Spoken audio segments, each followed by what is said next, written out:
All right, TikTok, we are on the clock. JV Wans Dogon SS.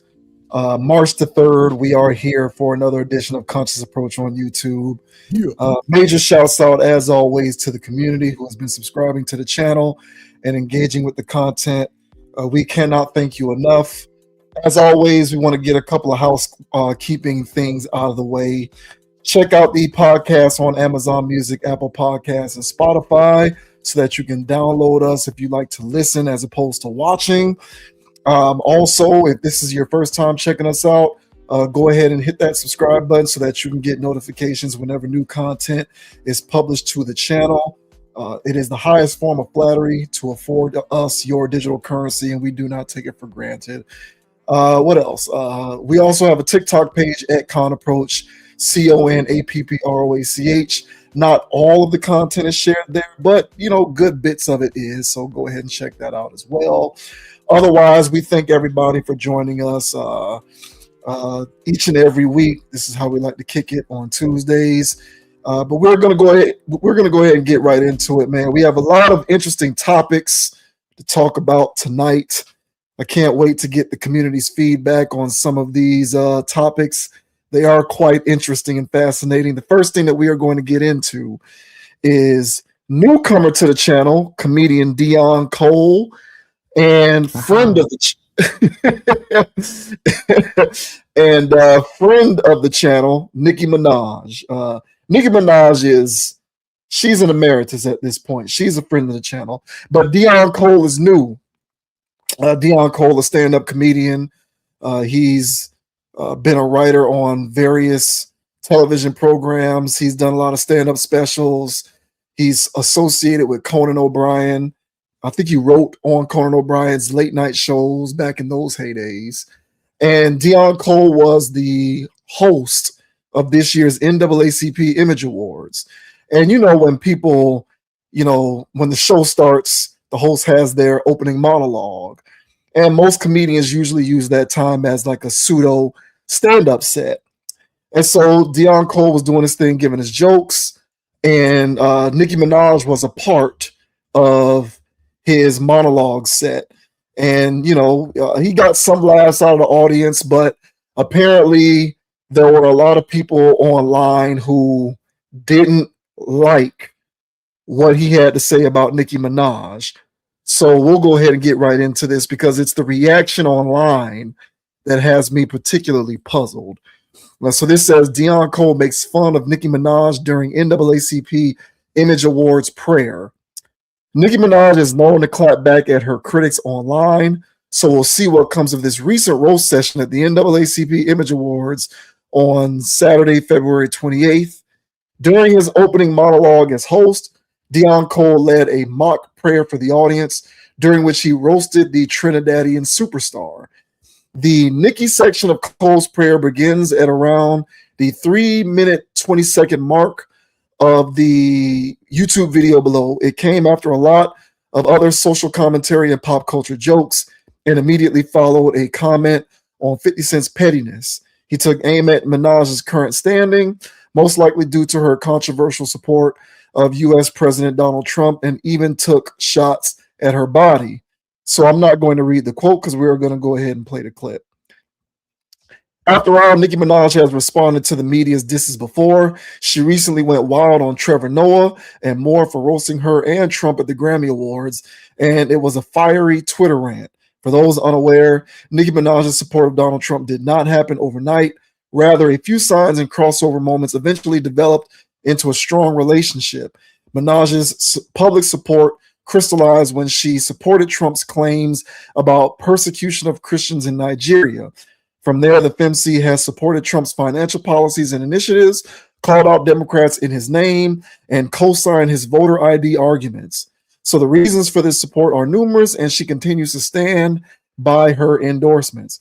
As such, we will see if Nicki responds to Deon Cole's shots at the NAACP Image Awards, or if she focuses on other endeavors. For example, she said she would be dropping an album soon, so fans are very curious for more updates amid this controversial time for her.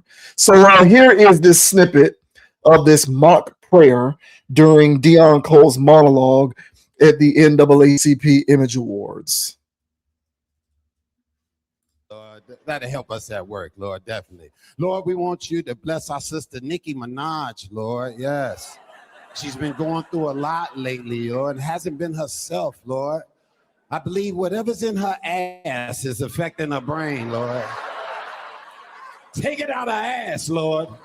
We bind that spirit in her ass, Lord.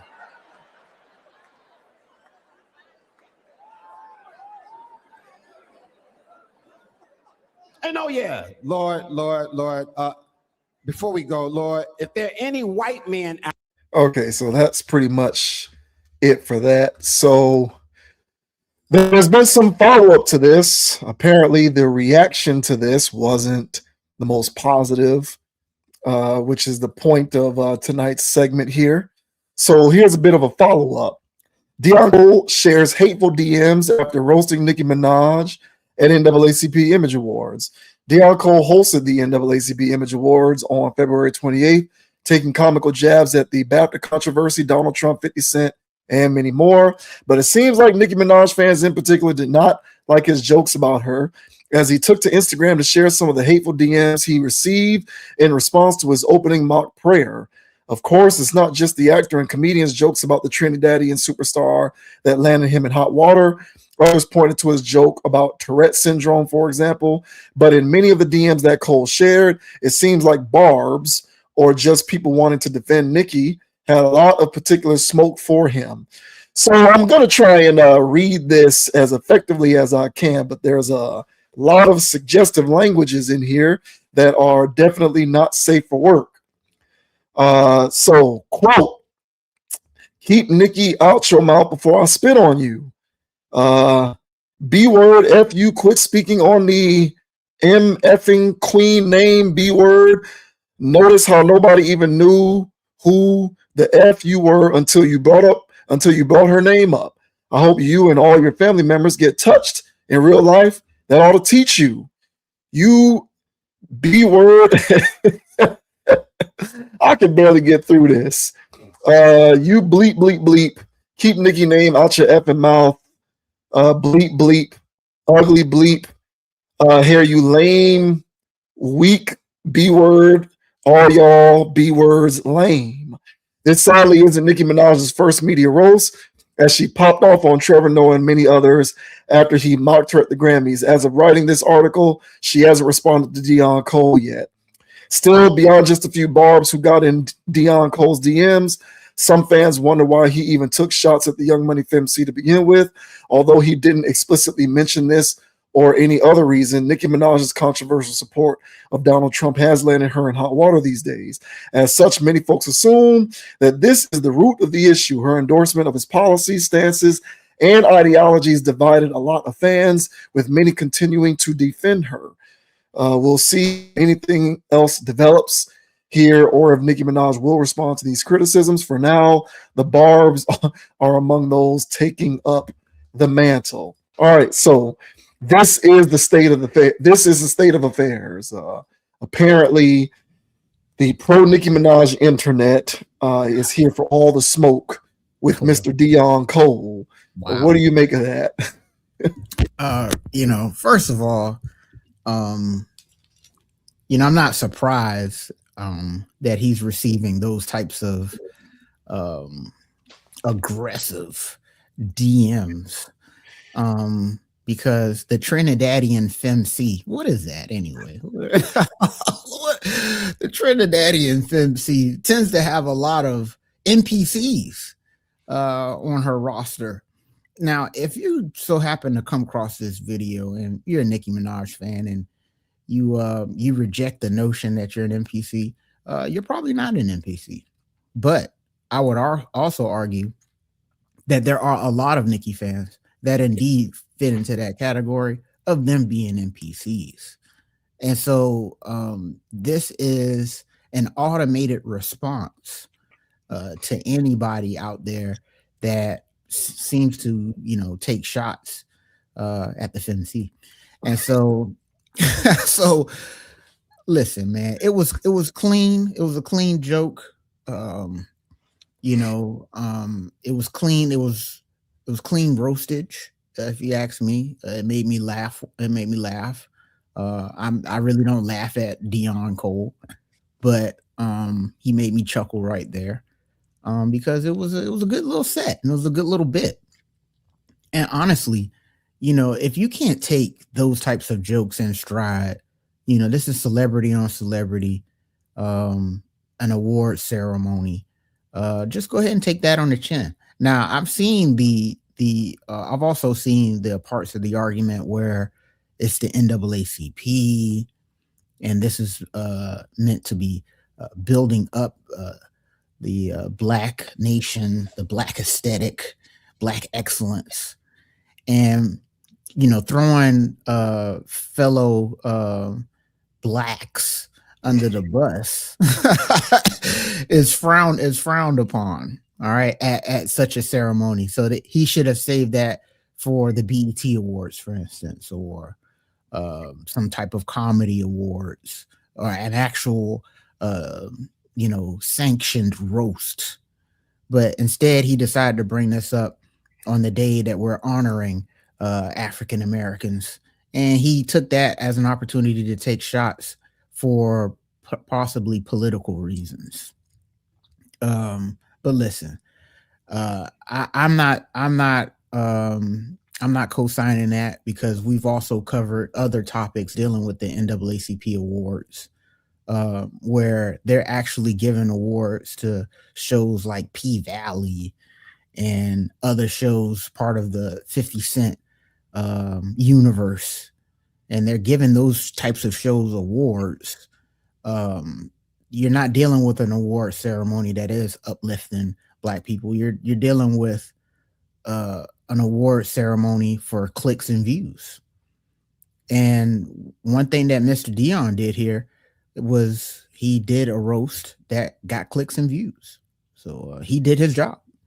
So unfortunately, Barbz, I'm sorry that y'all had to fall on the spikes on this one, but it was ripe for the taking. It was low-hanging fruit, granted, but it's fruit that everybody knows the taste of and sound of, and I'm sure people either got a good laugh out of it, like myself, or they got pissed off. Either way, it's good for their algorithm.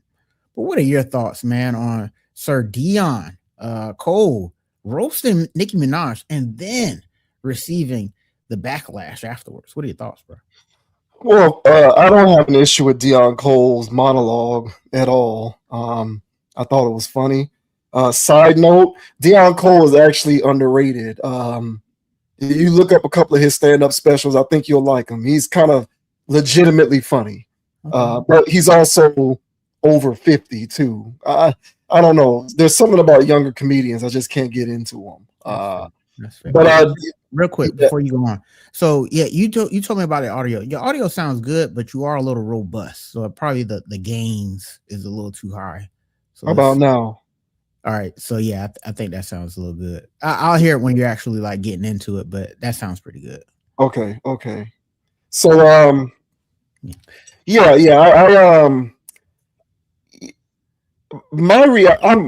more interested in the reaction, the aggressive reaction towards the set.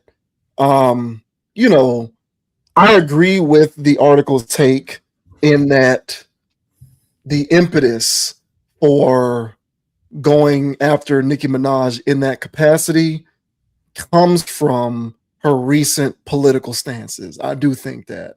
I mean, what else could we be like? What else could there be as a reason for her inclusion in that capacity? I do believe that. Having said that, her recent political stances involve aligning herself with an individual that is pretty much universally panned in the community. Just throwing random numbers out there, 95, 96, 97% of all Black people have the same opinion of this individual, which is not a good one, not a positive one. The outlook of Donald Trump amongst the community, his Q rating is extremely low. I would gather that the dislike for him is somewhere in the 98th percentile. right? And I would imagine that a good deal of that percentage of people from the community who are a part of that 98th percentile are also Nicki Minaj fans.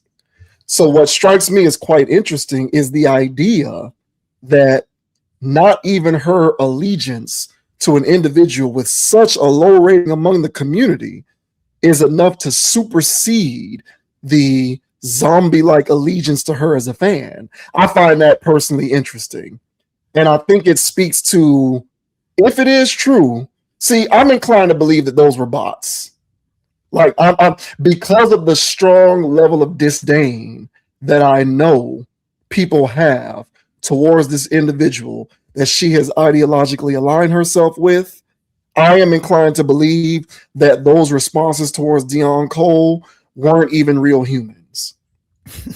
I'm inclined to believe that. I really am. Like, in all of our time of doing this channel and covering internet, social media, AI, machine learning type topics, this is probably the one topic that informs me the most of the existence and prevalence of bots on social media. Because I find it difficult to believe that as much disdain as the community has for this guy that she has aligned herself with, that you're still going to have this strong of a chorus of people come out to defend her from that same community, given who she's aligned with. I think that that's weird. And if these individuals, and if these are not bots, and these are indeed people who are so,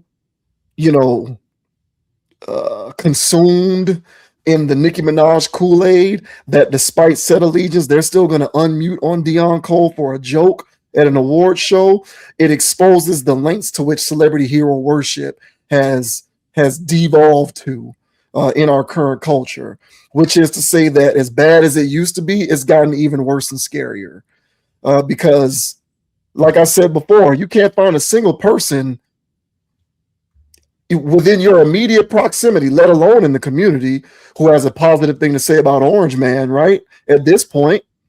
And I would imagine a lot of those people probably fancy themselves, at least at some point, to have been Nicki Minaj fans.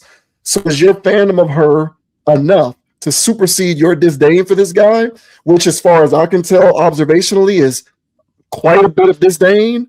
I think that that's pretty crazy. So we're either dealing with the true existence of rampant bots and non-real people inflating social media algorithms, or, and I hope that this is not the case, but it is a possibility, we are dealing with a case study, an evidence-based case study in how extreme celebrity hero worship has devolved into. In this case, those dealing with this particular person in Nicki Minaj, because I'm struggling to disassociate what I see in terms of how much people dislike this guy and who she's aligned with from the fact that those very same people are a part of the community that dislikes him. So where does the rubber meet the road? That's kind of the first thing that came to mind for me. I don't know which is which. I'm trying not to be cynical about this, and I'm going to go with the idea that they were bots, because if they actually are real people, then we don't know which way is up or down, and we truly are cooked when it comes to how much people in a zombie-like fashion will follow these celebrities down a dark rabbit hole. Yeah, I mean, and take a joke, man. It was a joke. So, yeah, you know what I'm saying? Like, I've seen, there's people out there that I've been fond of, and, they'll have their season where they get made fun of for whatever reason. And then, as somebody that you are fond of that person, you go, oh, well, it was their time. It was their time to be on the hot seat for a joke or whatever. Or they did something in the headlines that pretty much asks for it. So, they got theirs, and, you just go about your business, man. But the whole inclination to find this guy's Instagram or whatever they sent this at, and to send all of those crazy words, it's akin to the topic we covered last week when somebody loses their bet. And it's like, you got to charge stuff to the game in life, man.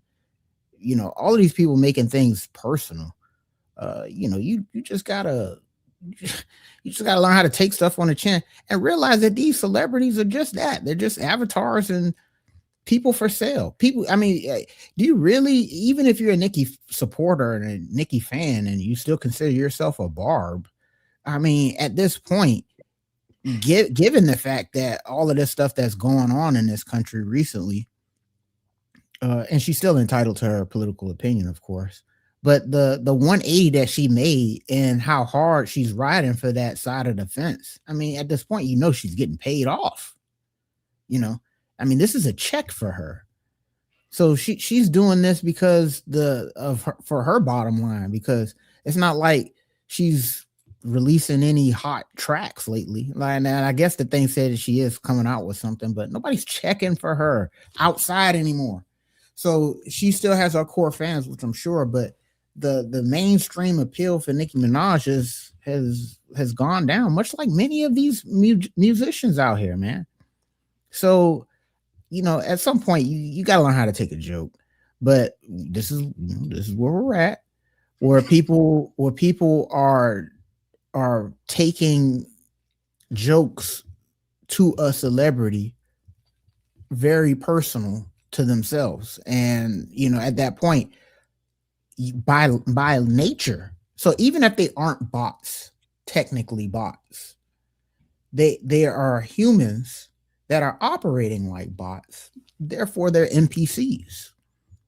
And if you don't like being called an NPC, that means you are sentient, and that means you have a choice to make. You have a choice to make. This is not a religious figure. I would say that religious people have more of a leg to stand on with this, because he was taking the Lord's name in vain, selling jokes, you know, saying ass while saying the Lord in the same sentence. Like, those people have more of a gripe than Nicki Minaj stuff. So yeah, the angle that I can slice this to feel any level of empathy for Nicki, you know, it is what it is, and she should just take this much like she should take anything else. And even if she does her own rebuttal, put him in a song or something like that, it's all part of the act. It's all part of them being celebrities. So just let them do their thing. So there's no level of this that I could co-sign. To me, this is a benign issue. But of course, the bots, they won't have that. But yeah, I'm not going for it. Yeah, I mean, you know, once again, there are various aspects of artistic expression that, given our current socio-political climate, have been effectively eroded. Comedy is one of those. Because of the erosion of comedy, people have lost the ability to effectively discern, you know, entertainment value from personal attacks. I think, you know, it's the reason why stand-up comedy is struggling as an art form. People don't know what is or is not offensive anymore, because someone somewhere is going to get bent out of shape about something. And of course, the root of them getting bent out of shape does come from them internalizing an aspect of that particular form of comedy as a personal attack, or at the very least, they take a personal affront to it. So him being a comedian and saying what he said, and then you saying just take it on the chin, it's about jokes. Good luck with that, because as far as comedy is concerned, there is an element of not being able to tell the difference that has been lost in the shuffle, in my opinion. I really hope that these were just bots, because if they are real people, then we're cooked. Because it's like, why does it bother you that much? You know, it doesn't make, and furthermore, you know damn well that in all likelihood, she has been doing things that you don't like lately. And yet that's not enough for you to mute yourself when it comes to going after a comedian for making jokes about it. So that to me is the weird part. Although I'm not surprised by it, I still find it weird. But I hear everything you're saying. I'm just trying to optimistically hope that these weren't human beings lacking in the capacity to be able to tell that difference and make that discernment. Yeah, and last thing I'll say is that the he made jokes before that. He made jokes after that about certain people, and nobody was DMing him about that. At least he didn't share those. But yeah, he made a joke about the joke where you cut it off where you're talking about the white people. Say, hey, if there's any white people in the audience with Tourette's, read the room. That's funny because of the recent thing that we just covered at the BAFTAs thing. It's just like, hey man, and he made a joke about that, but nobody's DMing him. At least he didn't share that. Nobody's DMing him about that situation. Like, hey, people with Tourette's are real people. It looked like the person that said that thing that you was trying to read had Tourette's. You know what I'm saying? They were just stringing together expletive after expletive. Right. To the point where the sentence was damn near incoherent. But hey, man, at the end of the day, bro, I can't go for this. Barbz, if you come across our video, support the channel. We do this every week. And if you're struggling with taking this joke from Mr. Deon Cole, just spend a little time around here.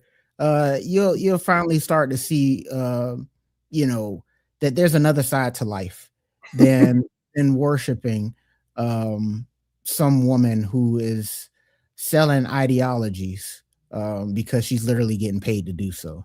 Yeah. So just come on over to the Conscious Approach side and drop the bar behind. How about that? I'm gonna say shout out to Deon Cole. I think Deon Cole is a funny guy. I do. I listen to him a lot on Laugh Out Loud Radio, and I've watched a stand-up set from him. He's effective to me. He's funny. I'm not gonna go out here on a limb talking about him being a legend or he's one of the greats, but if it's a Saturday night and there's a Deon Cole special, I'm watching that because there's going to be a few times throughout that set where I genuinely laugh, which is far more than I can say for most comedians these days. Which is terribly sad. And the Old Spice commercials are pretty funny, so I chuckle at those. So I guess shout out to Mr. Cole. How about that? Yeah.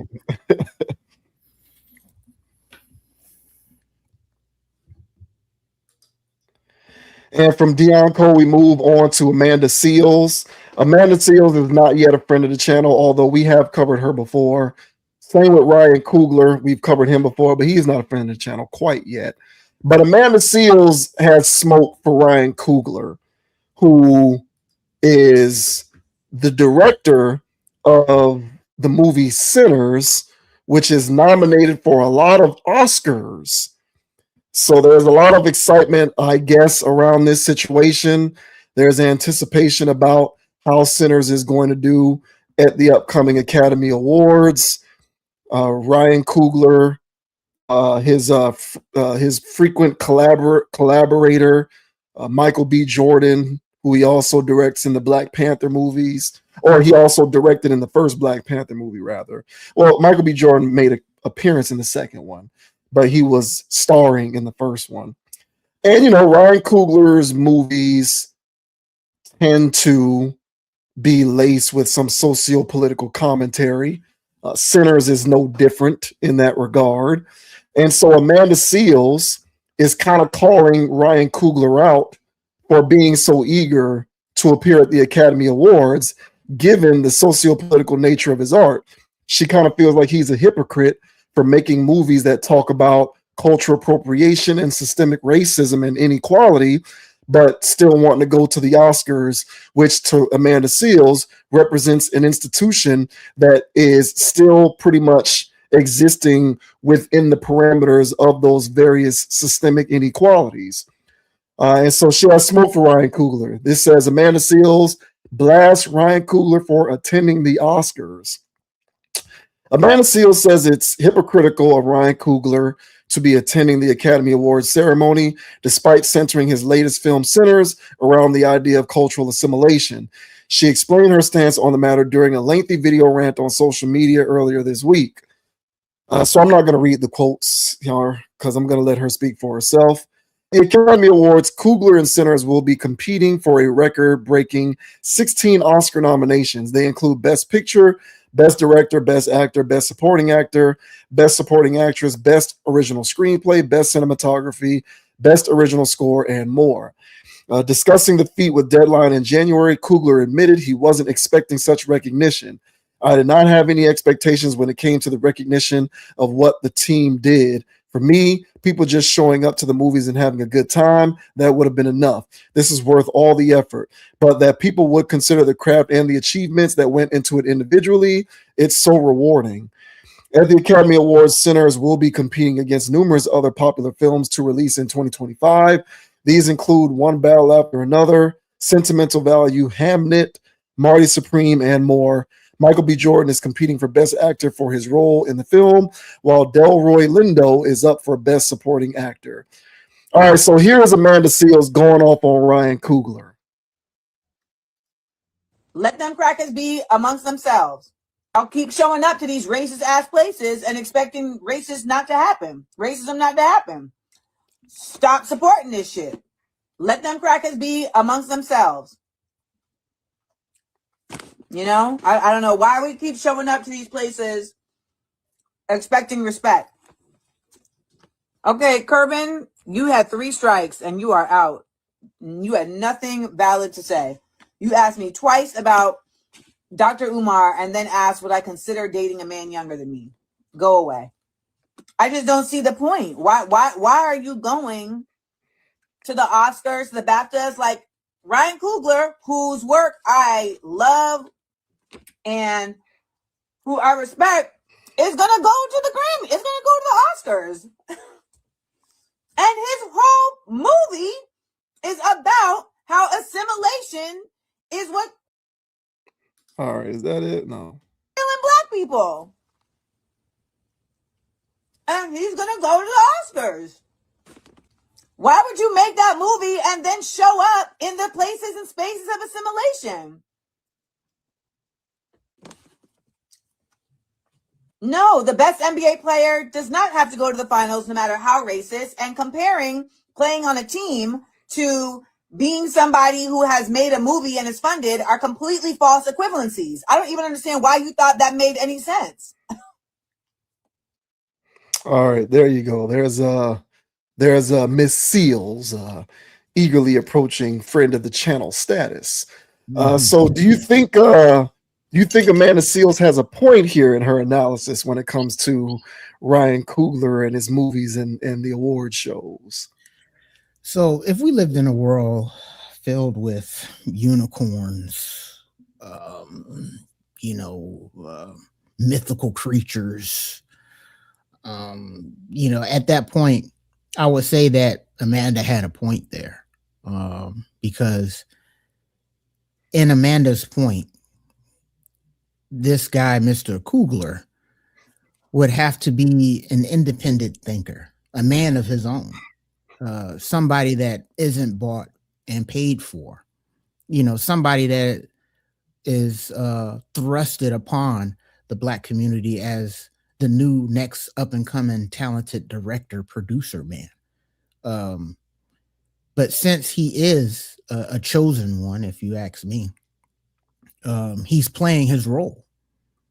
And part of his role is to come out with these pseudo intellectual thrillers, Wakanda Forever, things that stroke the ego of Negroes.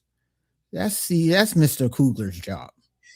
And so whenever he makes his film, everybody wants to fall over themselves to go watch the latest rendition of what woke is supposed to be and what current awareness of the world is supposed to be, from a film. And that's Mr. Coogler's job. It's a little cutting edge, right? It's a little, it's got some messages in there if you want to dissect it and stuff like that, but it's all just that. It's just very elaborate stories that really lead to nowhere. Got you feeling good and feeling empowered, but there is no real substance, in my opinion, behind any of these narratives. So when this state-sanctioned creator comes out with his films, then he will attend the ceremonies and he will win awards at these ceremonies because he is doing his job. See, Amanda is under the false impression that this guy is some independent free thinker who's trying to liberate Black people by telling these stories that have these double and triple entendres behind them, so it can wake black people up. That's not its intent. Its intent is to put people to sleep. These are the new slave movies. These are the new movies. Instead of 12 Years a Slave, Color Purple, Roots, you know what I'm saying? Instead of all of those things, this is the new and evolved form of it. The stuff that got you feeling good, feeling inspired, feeling like you are special. Feeling is the key word there. That's this guy's job. So I'm not buying this Coogler guy. He feels like an industry plant, much like the rest of these people out here nowadays. I don't think he's out here as an independent thinker or free thinker that's trying to liberate Black people through cinema. I don't think that's his intent or his goal. I think he's a put on. And so Amanda, again, taking the bait. And that's Amanda's thing. I still follow her on Instagram. But, back in 2016, 2017, man, when Instagram was flying around, man, it was still good stuff out there. And, Amanda would just take the low hanging fruit and just rah, and just. Because that's her version. That's because that's her version of trying to wake us up. Yeah. And it's like there's deeper dimensions, but she never goes there. So she stays on that level, which is fine. That's her realm. So she's willing to live in it. But that's what that rant is to me. And I don't think her rant has any substance to it because she's arguing about a man that isn't who she thinks he is. So, but what are your thoughts on Amanda Seales just ranting and raving and tearing into this Coogler character about him attending the Oscars? What are your thoughts, bro? I agree with you. First of all, let me just put that out there that I do agree with everything you said. But I'm also going to cut her a little bit of slack because I do think that she's right. But of course, she is operating, as you said, under the pretense that Ryan Coogler is attempting to put people on game who were previously not on game. Mm-hmm. And this kind of stuff to me is weird. It gives me sit-in vibes. Not too long ago, I'm trying to remember, I don't remember the topic that we talked about, but it was a topic that was similar to this. And I made the point that these movies aren't actually made for us. And you countered by saying that they are actually made for us because one of the goals of those movies is to keep the community in a particular energy set, which is one that languishes in victimization, and it's sort of intended to keep you charged up and tilted at all times, always looking for ways in which you've been beaten into submission or victimized in certain kinds of ways. And I do believe that is a byproduct of it ancillarily, but I still kind of stand by my belief that movies like Sinners aren't actually made for Black people. And this to me is evidence as to why. I don't think people like Ryan Coogler make these movies for us. I think people like Ryan Coogler, and you can throw Jordan Peele into this too, because he does the same thing. Yeah. They're making these movies to show essentially white America what they've done to Black people. That's what I think they are doing. I believe the mechanism inherent in this is to kind of, underneath the context of entertainment, show everybody from a cultural, socio-political standpoint how systemic inequality in its various facets has kept this community down and propped this community up into a position of inherent superiority. So I think by virtue of that goal, these movies aren't really made for us. I think they're made for everybody else, in my opinion.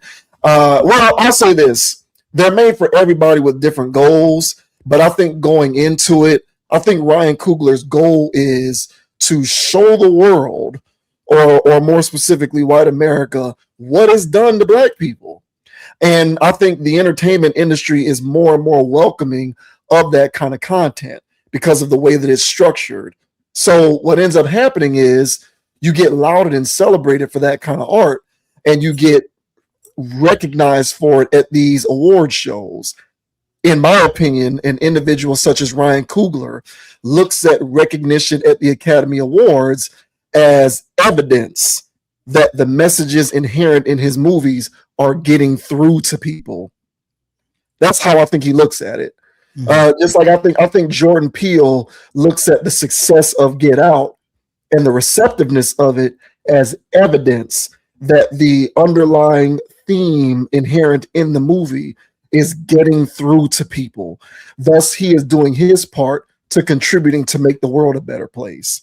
And I think in turn, these institutions like these goofy award shows, like the Oscars, recognizing movies like this, feel as though they are equally doing their part in contributing to make the world a better place. Of course. Even though the people who vote on the awards, I would imagine, is largely a room full of people who aren't black. The movie studios are run by people who aren't black. All the talent agencies, the crew, the majority of the people at the top of this industrial complex don't look like any of the people who are making these movies or acting in these movies. But they are more than willing to give you a piece of a slice of the pie by recognizing you at these award shows, because in their minds, that's the way that we contribute to helping to usher in a better world, by recognizing these works at these various award shows. So it's kind of it's a homeostatic type of relationship in which the end goal is met via the recognition. But I do believe the end goal isn't necessarily to make movies directly for the community. I think the dynamic that you speak of in terms of the community's reaction to it is sort of an ancillary byproduct. It's almost like an additive bonus. But I think the original intent of people like Jordan Peele and Ryan Coogler is to say, hey, white people, look at what you've done. But I'm also at the same time going to make an entertaining movie in the process. So from that standpoint, I hear what she's saying, because you're kind of getting to have your cake and eat it too by creating these movies. You get to rest on your laurels of being an uplifter for your community and sort of taking aim at the industrial complex of systemic inequality and the entertainment industry, but you also at the same time get to accept their recognition. So you get to have it both ways. And I think for people like Seal, she's saying you shouldn't get to have it both ways. Stances should be taken. If you really feel that way about the intended message of your movies, then you would draw a hard line in the sand and not basically conduct a pseudo sit-in by going to these award shows and accepting the honors. And so I kind of understand where she's coming from in that regard. But to address what you were saying, I completely concur with everything that you said in terms of them, in terms of these acts, these works being the new age, Roots, Color Purple, 12 Years a Slave, Django, all of this other stuff. What's the one that Will Smith did not too long ago? Like, I do agree with you 100% that those are now the stand-ins for what those movies used to be. But I don't know, bro. I still contend that the goal of these people isn't to make stuff for us, even though it does impact us in various ways. I feel like they're making this stuff for everybody else.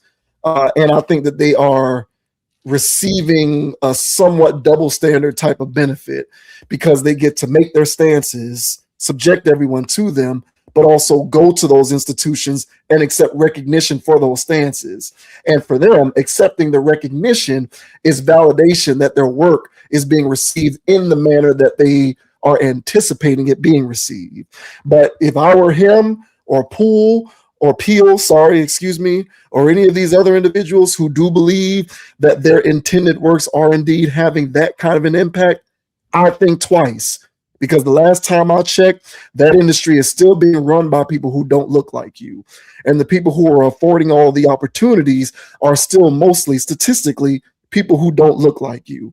And the people who are voting on these awards still mostly statistically don't look like you.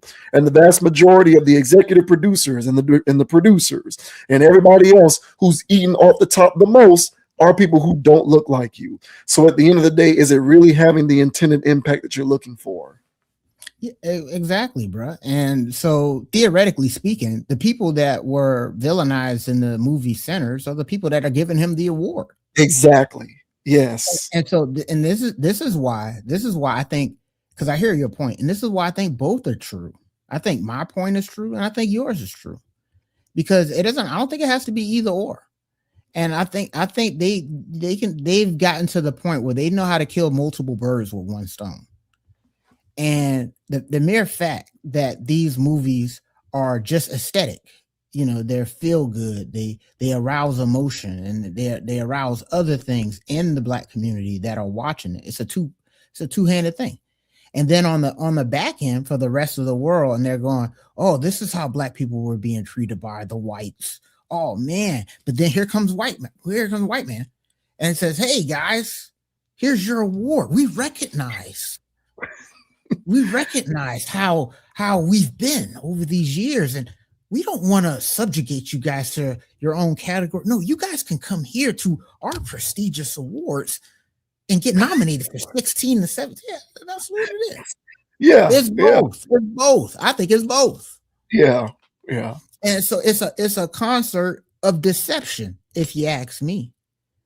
And whenever you have a Coogler guy or somebody like a Tyler Perry, these funded men that are supposed to be, or as you mentioned, Jordan Peele, these are industry guys. They're plugged in all the way. And so once these guys get up there and they're directing, I mean, I had to look up, this guy directed Creed. So you allowing this guy to be in Creed? To be directing and dealing, why not? And you know, aesthetically, his films they look pretty, you know, they're slick, man. This guy's, you know, he knows what he's doing, much like Tyler Perry knows what he's doing. So these people aren't trash, but in my opinion, they are trash because they're keeping up with the latest algorithm of trash to get people confused, to keep them in a state of confusion. Because one thing when I did go watch Black Panther and all that, you know, I wasn't caught up all the way in the sauce, but I watched the movie. There were golden opportunities to make a stand in that movie, and they fumbled it on multiple occasions. At that point, it was like, well, I don't think that's coincidental that they fumbled this situation here or did something like that instead of this. It's the Hollywood playbook. And so this guy follows the playbook. And so the new thing in the playbook is like an evolving offense. It's like air raid for the Blacks. And so this guy here, he's developed or that go-go offense that guy that's going to be working with Deon. You know, it's a new form of offense. You saw that man where he showed up in full cowboy gear. I said, boy, go sit down somewhere. But that's this Coogler guy, you know, showing up in full Wakanda gear. You know what I'm saying? I'm not buying this guy. So of course he's gonna go out there, and of course he's gonna sweep awards, and of course he's gonna be this heralded guy that we need to watch his next film. That's what this guy is. So I'm not buying that sauce. I'm not going for any of this.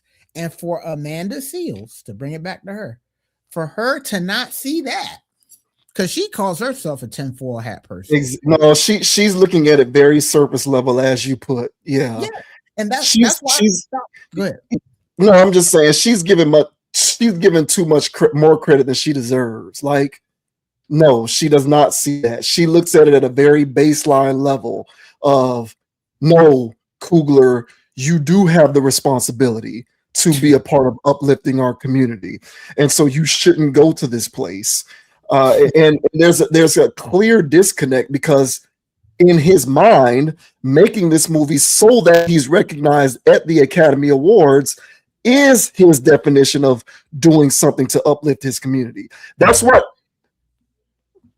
for these people, because again, and this is the biggest issue that I have with the entertainment industry in general. Mm-hmm.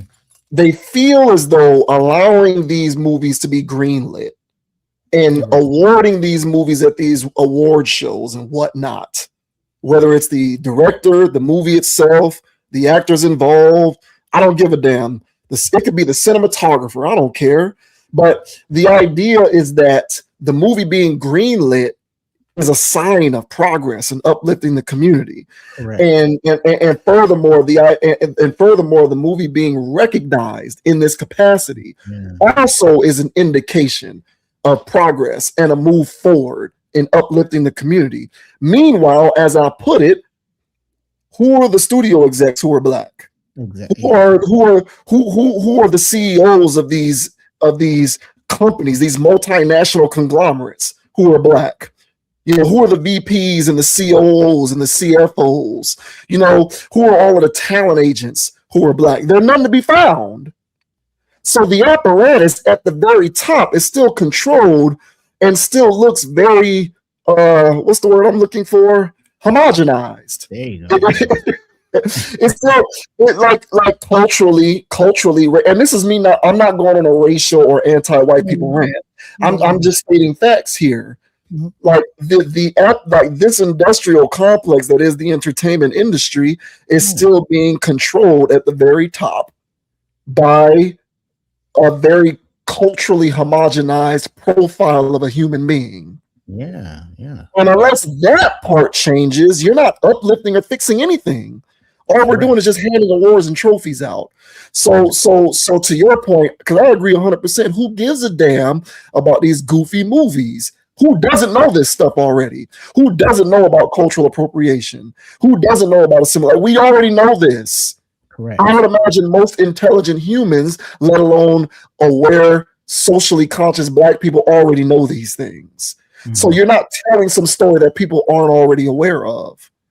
So to me, I look at the stopgap being recognition.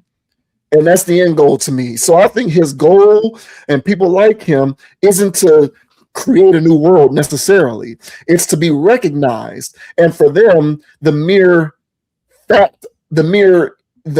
like occurrence of the recognition is in and of itself said making the world a better place, if that makes sense. Yes. Very, very, it's superficial. It's superficial change. And as you mentioned, the good word, sit in stuff. It's, hey man, you know, I don't like the way you treat me, but I'm still going to patronize your diner, you know, and it's just that, hey man, you know, it's just that whole thing of, it's kind of participation trophy kind of thing. It's just a feel good stuff, no actual substance at all. And people walk away feeling good about it. You know, Obama getting elected, you feel good about it. You know, black family in the White House, you feel good. It's just feel good. At some point, you're going to need practical change. All right. And so there is no driving practical change, as far as I'm concerned, in any of this guy's films. You know, so why would you expect him to move in that same capacity? I'm not going for it. So, you know, I'm sure there's still stuff in these films. So I'm sure somebody could say, hey man, you know, blah, blah, blah. There's stuff in there. You know, propaganda has its place. There's always stuff. There's always stuff in there. Always. Yeah, there's always stuff in there. So, and I'll sit there and I'll watch it just so I can reference it, so I can bring home a stronger point, because they might scratch the surface of something that got you. Yeah, that's how they do us. Or, yeah, that's how things are. And then it's like, okay, man, but it's deeper than that, you know? So, yeah, I never bought this guy. He felt like a put on to me. He felt industry plannish to me. And the more the years go on, the more I feel validated in that. And this situation here, you know, is just another feather in my cap to say, well, you know, if this guy was really upsetting the apple cart, he wouldn't even be invited. So Not going for it. Yeah, me either. Me either. No, I hear what you're saying though. Yeah, I guess it is both. I can definitely agree that it is both. But man, a lot of people, I'm telling you right now, bro, a lot of people drink this Kool-Aid.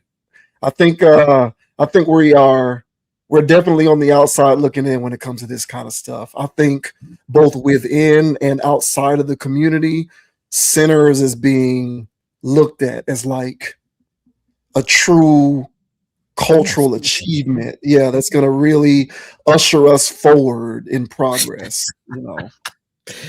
Hey man, hey, if that's how you feel, that's how you feel. I've seen all kinds of people breaking that stuff down. They break down all of this stuff, and it's to be broken down. You can do that, but I'm telling you right now, it's just a story. And life is deeper than that stuff. So, shout out to everybody out there, man. I ain't trying to ruffle y'all feathers. I'm just trying to give y'all a different lens to view this guy and these movies, because I think there's bigger fish to fry and better ways to tell these tales. So I don't know if you know this or not, but Ryan Coogler is actually going to be directing a revival of the X-Files. So I am looking very forward to seeing how he weaves in these themes, Negro spirituals into there. I'm looking very much forward to seeing how he's going to weave in, historic Black victimization with alien conspiracies. Oh, that'll be fun. Because if there's anybody who can figure out a way to do it, it's him.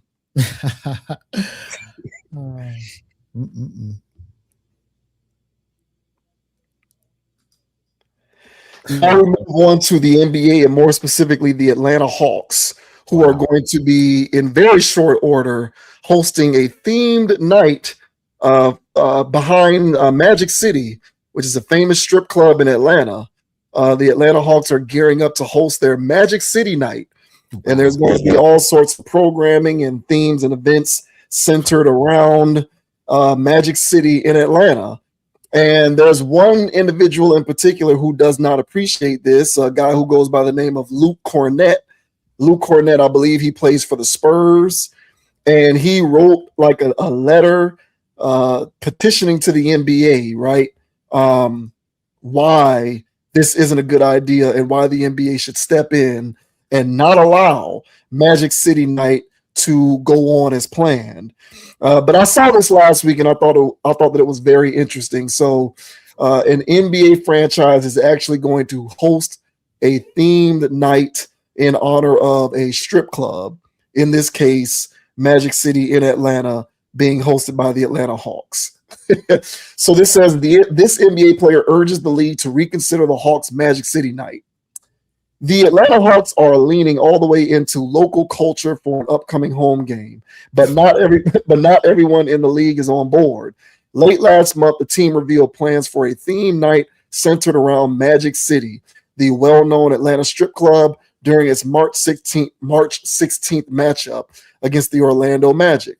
The event, dubbed Magic City Monday, is set to feature a halftime performance by T.I., along with food, merch, and programming inspired by the strip club's influence on the city. The promotion quickly gained attention, but it also drew criticism from an unexpected voice. San Antonio Spurs big man Luke Cornett, in a public letter shared on his Medium page, I don't know what Medium is, Cornett called on the league to step in and reconsider the event altogether.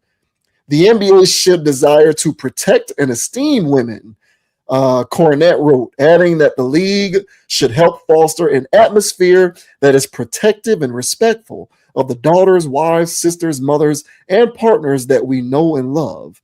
He continued by warning that allowing the event to proceed without protest would reflect poorly on us as an NBA community, pointing to concerns about the potential objectification and mistreatment of women in our society. Cornett also noted that many women working in adult entertainment experience abuse, harassment, and violence to which they should never be subjected. The hope The Hawks, meanwhile, have framed the night as a celebration of a long-standing Atlanta institution. The team plans to transform State Farm Arena into a version of the Magic City experience, complete with a live recording of the Hawks podcast featuring DC Young Fly, club founder Michael Mr. Magic Barney, and T.I. Fans attending early will be able to watch the taping before tip-off, while the in-game experience will include menu items inspired by the club's kitchen. Among them are two versions of its famous lemon pepper wings, including the Lou Will Lemon Pepper Barbecue, a nod to former NBA player Lou Williams, whose stop at Magic City during the 2020 bubble became part of league lore. Limited time merchandise is also part of the rollout, with apparel combining the Hawks branding and Magic City's signature aesthetic.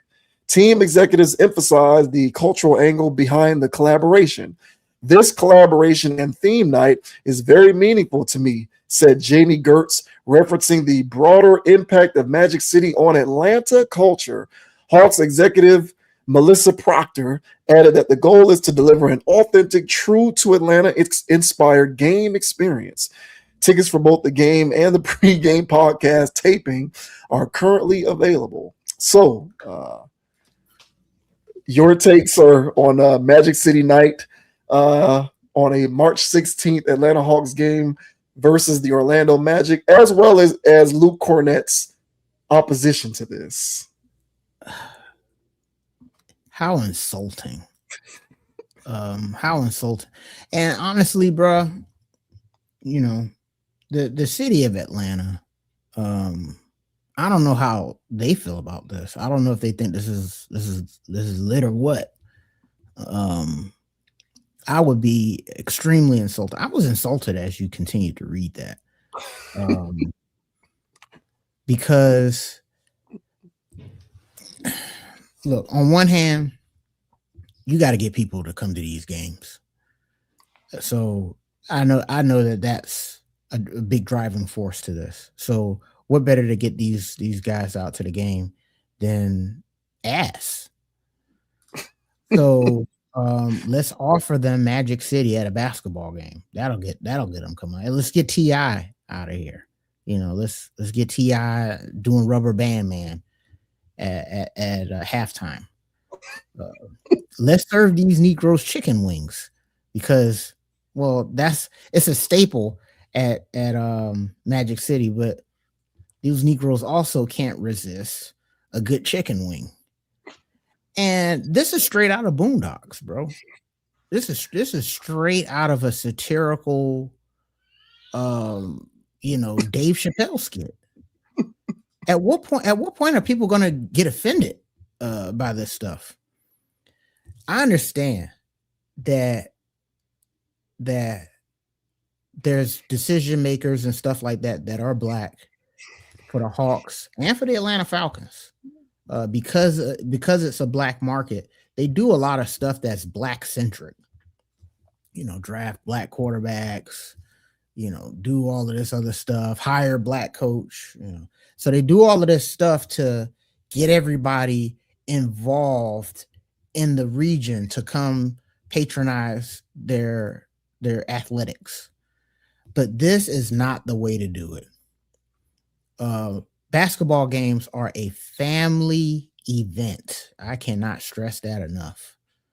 And if you go to basketball games, all right, you'll see kids in strollers, kids that are walking and they need parents' assistance to hold their hand as they're walking across the street to get to the arena. And you got Barbz bouncing ass on the court, and you're calling it Magic City Monday. What are you doing? At what point are you saying, where's the line? Is there any line drawn of any kind of decency? And apparently it's no. This went up so many ladders. And everybody signed off on this. And it takes a white guy that plays in San Antonio that be on the bench to post to his Truth Social, whatever the hell he posted on, to tell y'all this is out of pocket. I don't care what they say. There's nothing you can sell me. There was no part. I was very immature as a young person. Who wasn't, right? You know, strippers, strip clubs, all of that stuff. You know, all of that stuff was cool to me. But even back then, I would have been like, all right, bro. At a basketball game, this is too much. So all in all, man, I think this is embarrassing. The people in Atlanta, I don't know how y'all feel about this, but me personally, I wouldn't stand for this. I would protest this. You know, I'm not a protester, but you know, I'll do some form of protest. But I'm telling you right now, this is a slap in my face, and I'm not even a Hawks fan. I don't even live in Atlanta. But I think that this is absolutely disgusting and setting a bad precedent. And I think this needs to fall flat on its face because Memphis is going to do it next. Any other Negro town they got going on out there. Yeah, because they're just going to do this, Detroit. You know what I'm saying? But no, I don't think strippers. I mean, you got dancers. They're already wearing scantily clad.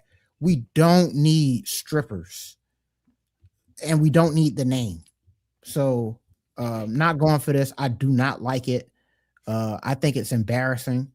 And I hope it falls flat on its face, to be honest. But sadly, I don't think it will. But what are your thoughts, man, on the Atlanta Hawks introducing Magic City Monday, having ass clapping on display while they're serving people chicken wings? What are your thoughts, man? I can't believe this. I hear where Luke Cornett is coming from. I do. It gives me hip hop is synonymous with black culture vibes. You know, the whole idea that and this woman, Melissa Proctor, she is the executive vice president and chief marketing officer. That's her title for the Hawks. And, you know, her quote here, the goal is to deliver an authentic, true to Atlanta inspired game experience. What the hell does that mean? So like that gives me hip hop is synonymous with black culture vibes, i.e., you know, Atlanta culture is synonymous with strip clubs. And so I understand why one would protest to such a notion because it's easily offensible, but that only really matters if you're looking at things morally. And these days, to look at things morally is to be kept in the dark because you're a fool. Like, who are you to be a moralist? Like, you're a relic at this point. If you're looking at anything with sort of a moral lens, it's almost like who cares anymore. But I hear what Luke Cornett is coming from, and I get it. But here's the thing, you know, because he went into capery mode, talking about women and wives and partners and talking about the women who were abused and all of this other stuff. So he went into capery mode, and I got news for Luke Cornett and anybody who doesn't know this. You know, sex working has become neutralized at this point in terms of its offensive status. I'll say that. We've spoken at lengths on this channel about how sex working has been aggressively mainstreamed and normalized, particularly in this country. I can't speak for how things are in other countries, but that is the way things are here. It has been aggressively mainstreamed and normalized. The advent of it is almost non-existent at this point in terms of its presence being offensive in nature in any kind of way.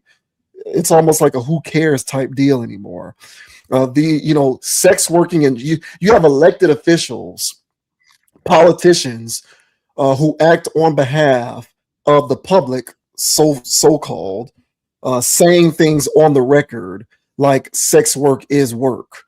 So, you know, when you have this climate of sort of desensitizing everybody towards the idea that sex work isn't anything other than a normal job, you're going to have situations like this play out where corporations, because that's what the Atlanta Hawks are, they are a corporation, are going to partner with the strip club behind the idea that it represents an authentic experience akin to what it's like to be in Atlanta. No different than 50 Cent saying that power authentically represents Black and Latino communities. Correct. And people let a comment like that slide because they believe it. So I would imagine there is an understood belief that Magic City represents the unique, authentic Atlanta experience culturally. And so if you want to imbue the cultural experience of Atlanta with the Hawks, why not do that by synonymously partnering with the strip club to do it? It's the unique part of our culture. So you combine that with this aggressive mainstreaming of sex working, and this is what you get. So I'm not surprised by it, because as sex working has become this thing that is more and more permissible, I already told you, bro, this is just more evidence of social deconstruction. You talk about NBA games being family events. NBA games are family events. They are. You're right. NBA games are indeed family affairs. But there's no reason to believe that family affairs can have elements of sex working in them. Which is outrageous, bro.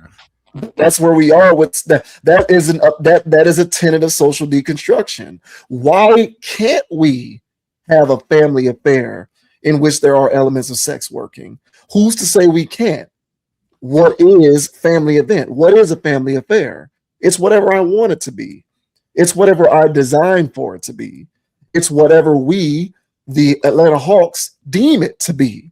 So if we decide that something can be a family affair and have elements of a strip club attached to it, who are you to tell us that there's anything morally reprehensible about that? What is a family affair? What isn't it? It's whatever we want it to be. Which is to say that there really is no such thing as a family affair, but there is, because we're determining that it is. So, guys like Luke Cornett are going to have to get used to this. Yeah, they are. In the Hawks' eyes, and the NBA by extension, they do honor women and wives and mothers and partners. They do. But there's no reason why you can't honor them while also having Magic City Monday. There's no reason for it, because there's no line, there's no delineation between the existence of elements of sex working and honoring women or lack thereof, and honoring or providing a place that's accommodating for families or lack thereof. Because there are no rules, there are no standards, there are no codes for any of this stuff. It's literally being made up on the fly because everything else has been deconstructed down to its bare bones so that we can invent rules and standards for ourselves however we see fit. So why not do this? I totally get it. I told you, bro, sex working is like, as we continue to move more and more into this dystopian future in which there are no standards or, moral considerations for people's behavior and actions, yeah, sex work is like a job. It's like going to work. It's no different than a person punching in.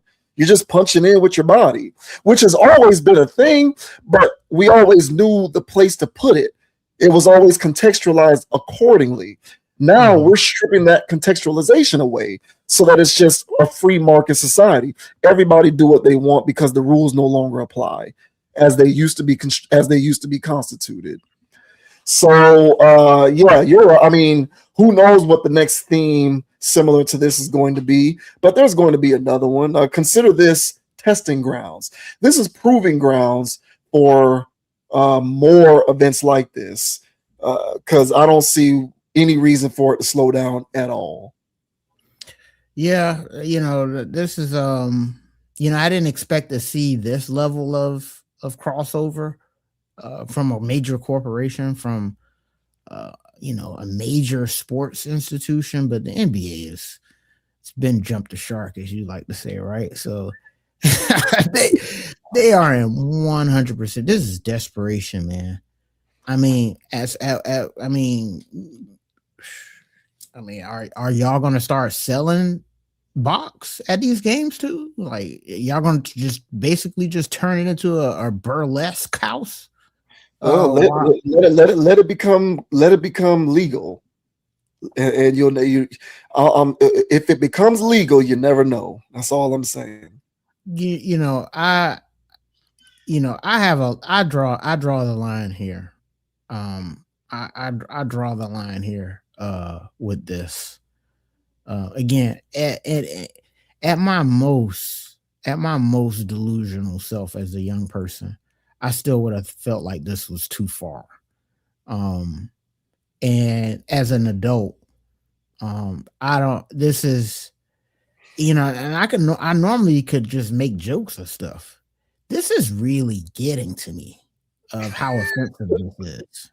It is. There's somebody out there that bought tickets to this game a long time ago because it's somebody's birthday, some kid's birthday. And they're going to take him out there to go, or her out there to go watch the Hawks play. And they literally turned the arena to Magic City. That was an expression people would make on the internet when things got out of control, where, Meg Thee Stallion up there twerking for what's that? Freedom of choice, and shaking her derriere on stage at a presidential situation. And just she's out there turning it into Magic City. So now you're bringing this. It's not an expression anymore. You're literally bringing Magic City to the Atlanta Hawks. Like, how down bad you got to be as an organization? Like, how bad are the ticket sales for everybody to let's do it? And I'm pretty sure these Magic City employees that are going to be out there are going to probably have on more clothes than the actual dancers that the Atlanta Hawks have. So I'm pretty sure that this is going to be a thing, but it's still even the notion that you're turning this into a Magic City event that makes it completely uncomfortable for me. So I get your point for social deconstruction. I get you as far as, the normalization of sex work and all of that stuff. This just seems very aggressive. It seems very social experiment-esque. Let's just have the Hawks do it. Let's just have them do it in Atlanta.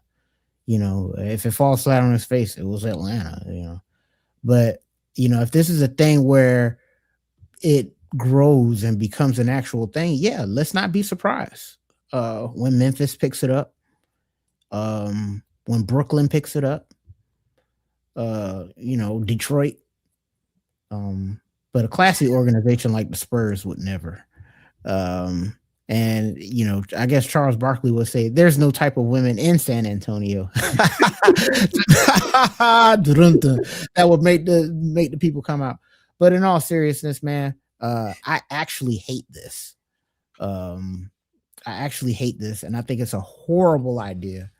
And for anybody out there like T.I. that claims to be community-based, man, all of this stuff, you're supposed to be trying to help the community. How is this helping, bro? So I don't like none of this. I really would have flipped my stuff if Killer Mike was going to be involved, but you never know. This is the first Magic City Monday.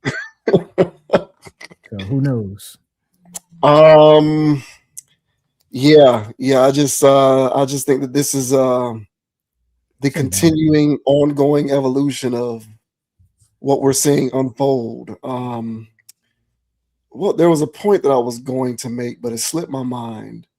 I can't remember what it was. Damn, I lost it. But I mean, this is a continuation of the evolution of all of the things that we have been talking about, man. So your being offended by it is evidence of you looking at it through a moral set of standards that are at this point antiquated. You're a relic because you see things through a moral lens that is not the way that people are living anymore. And if you have it the way some people would tell you, nor should you be living that way anymore. It's actually more righteous to do things like this. And I'm pretty sure, because I looked up some facts here, and there aren't going to be any performers from Magic City at the game. It's just going to be like merchandise and food, and it's going to be themed around the strip club. But to your point, the mere fact that it's themed around the strip club and that's coded as the authentic Atlanta cultural experience, that's the part that gets me. You know, it's like, okay, so that's kind of the message that you're exporting outbound to all other markets, is that the cultural experience of Atlanta is akin to going to this strip club. To me, it's no different than the idea that hip hop is synonymous with black culture, which on the surface isn't an offensive notion until you unravel the fact that the music industry packages a certain type of content as hip hop and then suggests that that's black culture. That's when it becomes suggestive. So if I were an Atlanta resident who was proud to be an Atlanta resident, who understands that culturally speaking, the city of Atlanta is more than this strip club, I would be a bit bothered by the idea that that's the messaging that's being put out there, that Magic City Monday is being sold as the unique Atlanta cultural experience. Because what are you telling people at that point? Like, what does that kind of messaging mean? So, you know, I understand the objection to it, but I also fully understand where this comes from. This is just more of the pushing of the envelope in terms of just deconstructing all traditional moral tent poles. The idea is that we are able to create these new rules for ourselves, so much so that corporations can do this and it still be considered a family event, because why isn't it? You know, it's one of those weird, it's a weird, subtle sleight of hand type thing, you know, because the typical response to this is going to be, hey, I want to bring my kids to this. Isn't this a family affair? And the response to that is just going to be, it is. Why isn't it? You get what I'm saying? It's like, and so that's the whole thing behind it, is just the creation of new rules amidst a world in which new rules and standards are being created on the fly. This is just an aspect of that. So, you know, it isn't the end of the world, but it's also not clean either. I don't like it either. And like I said before, I feel some type of way about this being my city, because who knows how many outsiders or visitors, or are you curating a reputation for yourself for people who don't know about the city of Atlanta, where people are now going to maintain the expectation that going to Atlanta means that you're just showing up into one giant strip club of a city. It's little things like that that would make me, you know, somewhat apprehensive towards that kind of marketing message behind a partnership like this. But at the same time, like I said before, I totally get the spirit of it, because this is just where we are with this stuff, man. It just is what it is. Embarrassing, dude. So yeah, I mean, like I said, this is straight out of an episode of Boondock Chappelle Show. I mean, this is the stuff that you would actually make fun of in a satirical fashion and say, hey, this is when the black community has really become dystopian. And here we are. And it's not being ironic. It's literally, they're literally doing this. So it's gross. I don't like it. They don't need to be a stripper there. And like I said, just the name of it all, the spirit behind it all is gross to me, and I don't like it. So yeah, call me antiquated, get off my lawn relic man over here with his fancy morals. Yeah, that's fine. You know, I rather live in a society where this is reprehensible than one that's allowed. How about that? Yeah, unfortunately, sir, we are inching closer towards living in a society in which it's not. But I got my mouse's battery just died, literally. Okay. So I gotta plug it in to charge and then get my backup. So a little technical difficulty, but give me like 30 seconds. Okay. And as I filibuster here, man, because again, bruh, oh, okay, he's still in the building, but yeah, man, this is we'll see how this goes, bro. I really think this is gonna take off, and you know, rappers are gonna be talking about it. You know, they at Magic City Monday courtside. That's what they're gonna say. You know, Drake's gonna put his bars in here, and they're gonna make this a thing. So, you know, look out, y'all. And Atlanta people, man, let me know down in the comment section. Does this really authentically represent y'all? Like this how y'all really get out? Like, is Atlanta nothing but cheek clapping? I'm genuinely curious. Every time I go through there, you know, I don't see that kind of stuff going on, but maybe I'm in the wrong side of town. So let me know, man. This is egregious. I can't believe it. Hey, all right, I got my back up, but shouts out to Atlanta. Hey, good luck, you know. And listen, I live in a cultural cesspool that is Miami, Florida.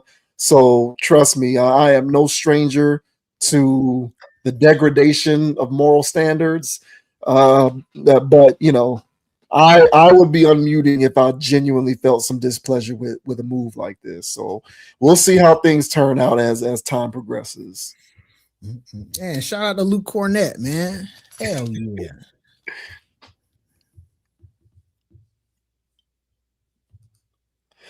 All right, moving right along, we have some interesting video of Ray Lewis. Speaking of Miami, Ray Lewis was recently at the Florida Capitol, and I did do some background research in terms of what this is about.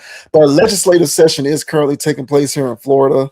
I'm assuming that he was up in Tallahassee during legislative session. And he was, it looks like what he's doing here is lobbying for younger athletes to bring more awareness to things like mental health, concussions, and things like that. For anyone who doesn't know, Ray Lewis's oldest son tragically died a couple of years ago due to what is being called an accidental overdose. But there was it would appear as though there was some mental issues going on with that particular situation, which eventually led to the tragedy. And so now Ray Lewis is kind of lending his voice to the idea of raising more awareness when it comes to like mental struggles with athletes and things of that nature. And he brought up some interesting points about social media in particular and how it is causing a detrimental impact on parenting and the mental health of younger people. So let's take a listen to what Ray Lewis had to say here. Today I stand here as a father, as a warrior of Christ. And my son doesn't stand next to me, but my other two sons does. We are a family that believe in God with all of our hearts.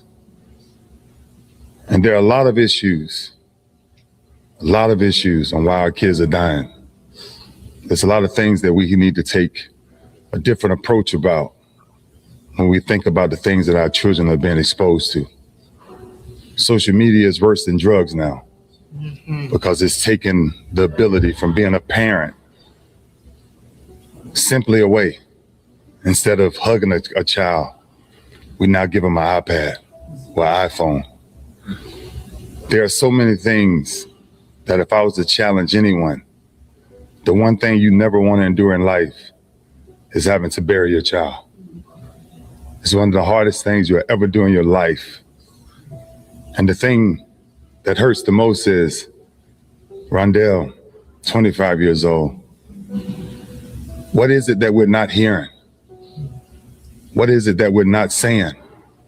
What is it that we're not doing? There's something that has to change. If not, our kids don't have a future. I got two beautiful granddaughters, and we got to do something to make sure that they gonna be okay. But today is just a warning. Parents, talk to your kids more than watching them scroll on social media all day. Find out what they're really going through in life. Ask the hard questions. And go back to old school. Be the old parent. Good book says, spare the rod, spoil the child. I tell you what, there's one thing about Junior. He always said one thing, Pops, let's make today a great day. So today, all of us standing here beside each other, let's make today a great day for somebody else. God bless you. Today I All right, so I did a little quick research, and it says Hall of Famer Ray Lewis was at the Florida Capitol on February 25th, 2026 to advocate for stronger safety protocols and concussion protection for young athletes following his son's death from an overdose. He addressed lawmakers to highlight the dangers of social media, which he called "Social media is worse than drugs," and to promote mental health and safety for youth. Lewis pushed for better protection for youth, citing the long-term effects of head trauma. He urged a new approach to parenting, highlighting how digital platforms negatively impact youth. So that was why he was there. So very poignant words from Ray. What did you think about that? Strong stuff, man. I don't know what they can do as far as making the game safer. I mean, I guess there's things that they can do, but I mean, it's such a violent sport, and some of these guys play it for over 20 years before they become professional. So that's a lot of head trauma. So, but I guess his whole notion is check in. If you're a parent, check in with these kids because you never know what they have going on because of the head trauma. But I like his point where he was talking about social media as far as it, being the dopamine rush that it is. And him basically saying that, telling parents to actually do the hard thing and parent your kid. He said do it old school, which basically means do your job. Nowadays, man, parents, they got so much going on, and children demand so much attention that the parents, in order to get their life back, quote unquote, to have some them time or to actually do stuff that they actually need to get done, they will hand the kid a tablet, phone, or whatever, and just have them go off on their own devices, no pun intended, and have the tablet or the phone raise their kids. And we've had we've got empirical data on that. And we've seen the side effects that stuff has had over the last generations, and to the point, where, you're online now and you're scrolling, you're seeing current teachers who are teaching these tablet babies, these iPad babies, they call them. They're completely unruly. There's things that humans need to learn from other humans that are not being taught to them because they're spending all their time on their tablet. So they basically have this animalistic, very primal way of dealing with emotions, trauma, challenges in life. And so that's where they get the whole notion of just pout, cry, and make up stuff and, all this other stuff. So, I hear Ray Lewis on this, man. I don't know how many people out there are going to actually hear this message, to be honest with you, because I'm sure they'll go, hey, man, easier said than done. I got real work to do out here. And the only thing that keeps that kid quiet is me giving that kid the tablet, So I need to get work done and I need to pay these bills. So I'm going to do that, And honestly, even if there is a thing where you're monitoring what they're watching, you're doing this, you're doing that, just the screen time alone, again, there's research on that to show that what that stuff does over time. So in the case of Ray Lewis, where you're dealing with an athlete that's taking repetitive head trauma, and then there's also on top of that, you not raising them, hand to hand, that is, and you basically just gave them a phone or a tablet, that could be a recipe for disaster. So I don't know what he can do as far as getting things passed, but I guess he can just, institute more safety protocols for youth sports and stuff like that. But, unfortunately, I think a lot of this is just going to fall on deaf ears. And there's a lot of people that's going to hear this and say it sound good, but practically they don't see a way around living the way that they've already been living or raising the kids the way they've already been raising them. So, me, I'm team do it old school and little to no screen time, absolutely no tablets, like that kind of lifestyle. And yeah, that does require you to be there, because if they're not on their tablet, what do you expect them to do? You got to be the parent. That requires a lot of work and effort, but it's a sacrifice that I think that parents should make on the front end. Because on the back end, you know, when your kid is 8, 9 years old and they actually have an attention span, that time that you gave up to make sure that they actually have that was well worth it. But what are your thoughts, man, on Ray Lewis saying that, hey, man, social media is a drug, and, you know, parents should do it the old school way and not allow their kids to scroll on social media all day? What are your thoughts, bro?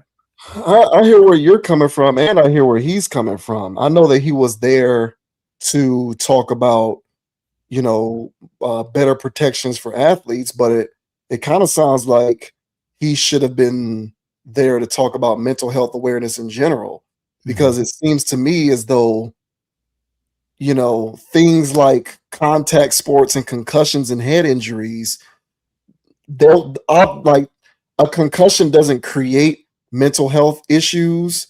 Mental health issues are onset environmentally, but the problems associated with them are exacerbated by head injuries. So the root issue isn't head injuries. The root issue is the existential threat that is mental health, the mental health crisis. And there's various things that are theorized as to the cause of said crises, but, you know, social medias and the internet, devices, tablets are certainly a popular thing to point to as to what's caused that, and I don't besmirch that at all. But I think at the root of it is addressing the problems of the onset of what appears to be an increase in mental health struggles amongst humans that I don't believe existed in previous generations. So what do you chart as to the reason behind that? And I certainly do believe that whatever those environmental factors are, they are contributing to the increasing difficulty associated with parenting. It creates a bottleneck type. It creates a bottleneck type dynamic because environmental stressors are causing an increase in mental struggles, which contribute to an increase in parenting. But what appears to be a coping mechanism for a lot of parents in terms of how to manage these stressors is providing more tablets and technology. So it's almost like you're contributing to your own demise in that regard, because the thing that you're using as a solution is actually exacerbating the problem even further. I hear what you're saying, and I would imagine, I'm not a parent, so I can't speak for what it's like to be a parent, but I do have, like, you know, my brother, you know, he's a parent, and I have friends now, you included, who are now parents, and I hear parents talk about the bandwidth that kids require. And you know, maybe this is me speaking from a place of ignorance because I myself am not a parent. I'm not understanding how that's an excuse, because what were parents doing for hundreds of thousands of years before this point? Like, it was all like, it's always been hard. It's always required a significant bandwidth.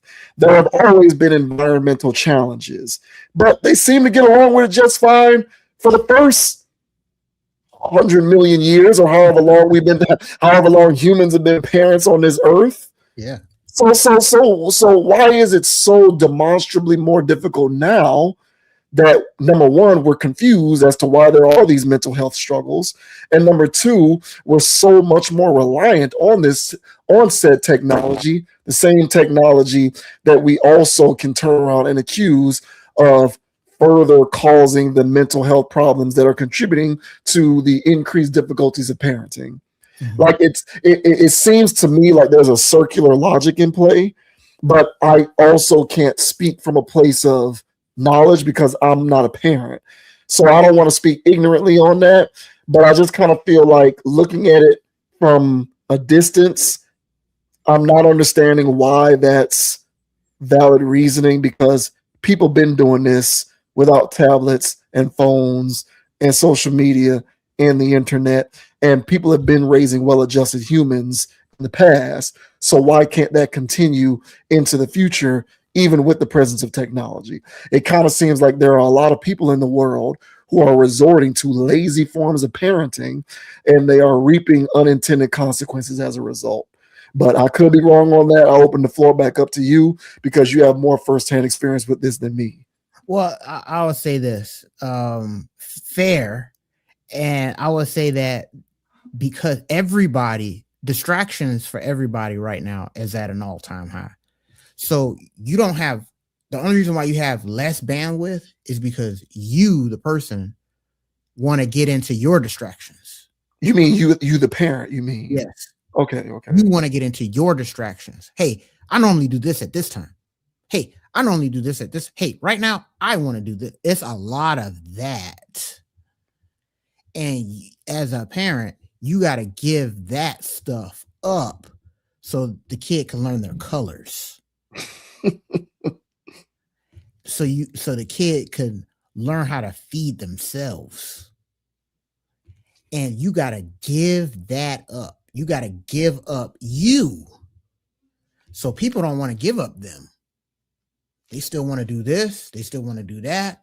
They still want to do this over here. And the only way they can have the amount of time to do that is if they're distracted too. So then the kids get the tablet, they get the thing, they get the whatever. Our generation, our tablets were TVs, which still didn't help our generation because a lot video of games, and video ADD and video games, yeah. We're all. I can speak to. We're all on the spectrum of ADD. We all struggle with focusing. So, but at the time, it wasn't seen as that. But then once those people grow up and then they become whatever, they was like, well, I sat in front of a screen. I played video games. I didn't see any big deal about it. But then they just pass it on and it's just the latest thing. So I agree with you. Back in the day, there was plenty of time because, well, Matlock wasn't coming on at 8 p.m. You know what I'm saying? And the latest Sinners didn't come out. So those people had a whole bunch of time. They weren't as distracted. So they were able to tend to the things that they needed to tend to. And even the people living in the bush, which I would like to compare a lot of things to, those people don't have these advanced distractions distracting them.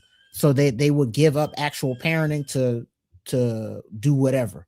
So in the realm of a Ray Lewis or these people out here that are highly successful, that they're always around here traveling, always doing this guy already ain't got the time, to do what it really needs to do to make sure that kid come up straight. And I'm telling you, it is big time work. So when he says you got to take it old school, you got to unplug as a person, and there's times where, I would be on my phone all day long before all of that stuff. Then there's times where at night, I finally am able to get on my phone. I got the same thing that's on my window at 9:30 or 10 p.m.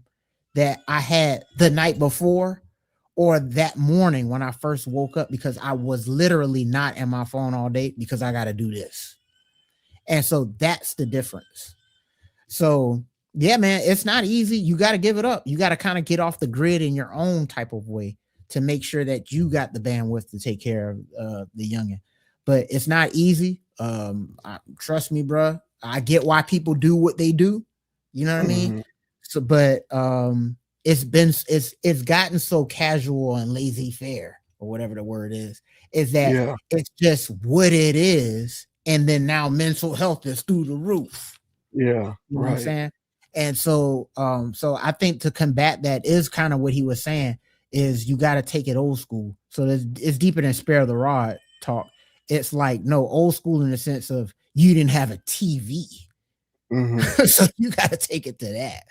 And once you're willing to do that, become the child's everything, teacher, blah, blah, blah, blah, blah. Then and even if you do all of that, things happen, but at least you're giving your child a fairer shot than having them log into Roblox at 5 years old. Right. So yeah, it's Yeah. wild stuff, man. But it definitely requires work. I say that. Yeah, you raise a very good point. I wonder, because I've always found it curious, as our generation started to become parents, I always found it interesting how a lot of people who we knew growing up and they became parents, but they were still gamers. I've always wondered, like, how do you manage to be like, how do you raise a kid and play video games still? I've always wondered that, like, how does that work? Because, like, I wonder how I wonder whether my upbringing would have been any different if I was being raised by parents who like to play video games. And I'm not suggesting I'm not suggesting good or bad. I'm just wondering how different it would have been if, like, my dad liked to play PlayStation. So, like, what things would I have missed out on intrinsically if a day here or a day there, my dad was in the room playing PlayStation for a couple hours that day? So I've always wondered, and you raise a good point. It's not necessarily distractions being afforded to the kids. I think really it's the distractions that are being afforded to the parent. Yeah. And the parents' management of those distractions. I never thought of it that way, but that does make a lot of sense. And then, not to get too galaxy brain with this, but we do see an increase in things like single parent households. It's it is extremely not ideal. I don't care what anybody says. It is not ideal. No. I'm not saying you can't do it, and I'm not saying you're wrong for doing it. I am just saying, all things being equal and fair, it is not ideal to raise a kid by yourself. That is a 2-person job. And statistically, there is an increase in the presence of these single parent households, which further makes it more difficult because it's hard. You spread yourself so thin when you're raising children by yourself. That's difficult. So yeah, you raise a good point, man. Listen, I can barely find enough time to give my I barely find enough time to give my girl attention and play video games. Yeah, you're gonna have to let alone you know what I'm saying? Like, let alone a child. Let alone a child. Like, I'll be looking at some of these guys, they got all of this time in the world to play games and they got a wife.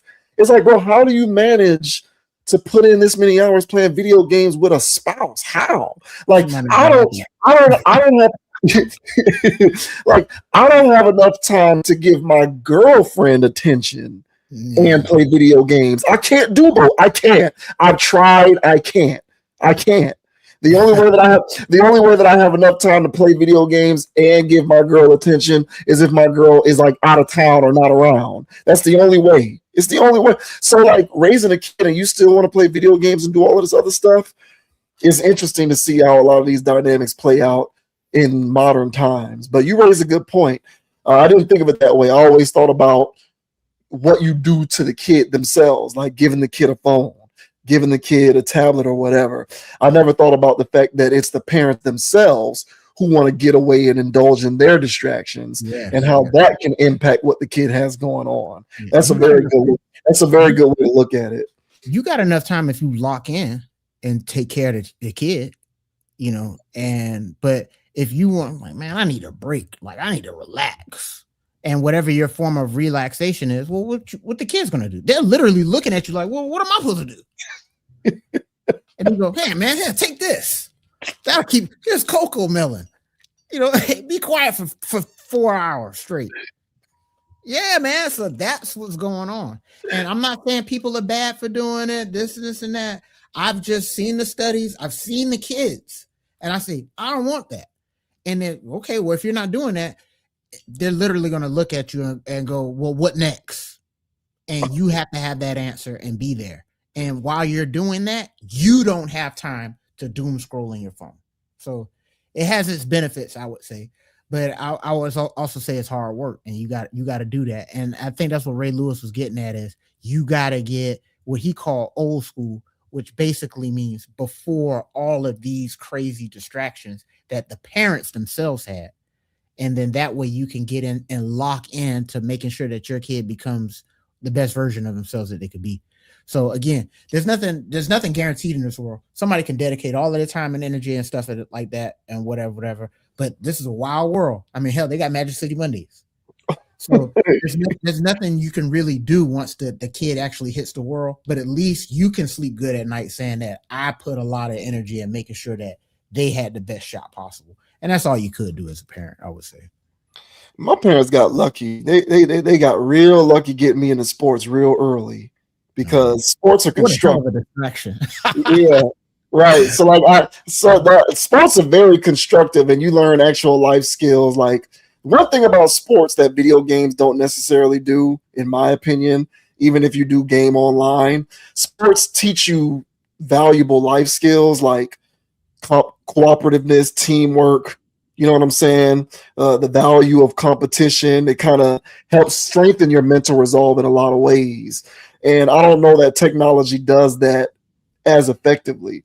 Like I was into sports when I was like 5 or 6 years old and I'll never look back. So I always said that I was going to take a similar approach. Like when I become a parent, getting into things that are constructive and less reliant on tech, you know. But again, it's like, how do you, because like, you know, for example, you know, my sister-in-law, my nephew, their youngest kid, I remember them struggling with at what age to get him a phone because he's the 4th kid. So at this point, he's the 4th kid. He's got 3 older siblings. They all got phones. He's going to school. His classmates got phones. He ain't nothing but 8, 9 years old. But you don't want to like scar the kid in terms of like peer pressure or social pressure. So that's a whole nother form of trauma. So they really struggle with that kind of stuff. Like, how do we manage that? So I don't know. I really don't envy y'all parents. I don't. I don't. Man. It ain't sweet, man. But hey, bro, like you got to be up for the challenge, bro. So you know you gotta really take it on the chin a lot of the days. But yeah, man, I think that no, there's no exact perfect science to it. I think everything's different scenarios or whatever. But I do think a reduction in screen time is valuable. Yes. So wherever that ended up leading to, then it is what it is, and then try to balance that lifestyle. And they also have to see you not in your phone all day, which is another topic. But right. But yeah, man, you know the good stuff from Ray Lewis, man. And I don't know how this message is going to go over. I think that this is just going to be a regular social media post that goes, you know, does what it does, and people go, look, man, y'all can say that. Right. Yeah, y'all can say that, but you know, I'm sorry. And I get it, man. So I'm not here to judge nobody, man. I'm trying my hand at it this way, and we'll see where it lands. But right now, I am not looking forward to screen time, and I'm not trying to do that anytime soon.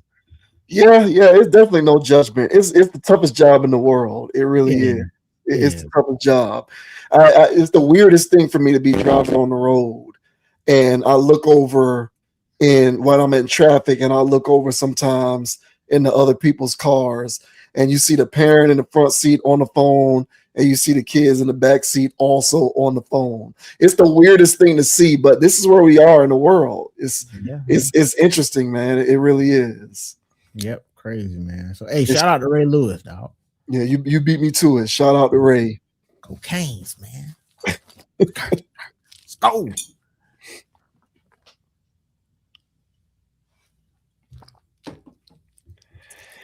And here we go once again with friend of the channel, Cam Newton. Unbelievable. Cam Newton was a guest recently on a show. It's the name of this show.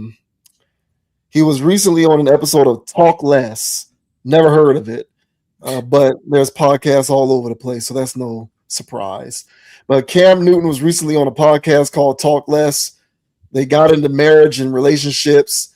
A woman asked, the host of the show asked Cam Newton about marriage, and he said that he wants marriage to not feel like a hostage situation. He wants volunteers and not hostages. So more interesting sound bites from Cam Newton, who is increasingly unmuting more and more. This is Cam Newton says marriage should feel like a choice, not a hostage situation.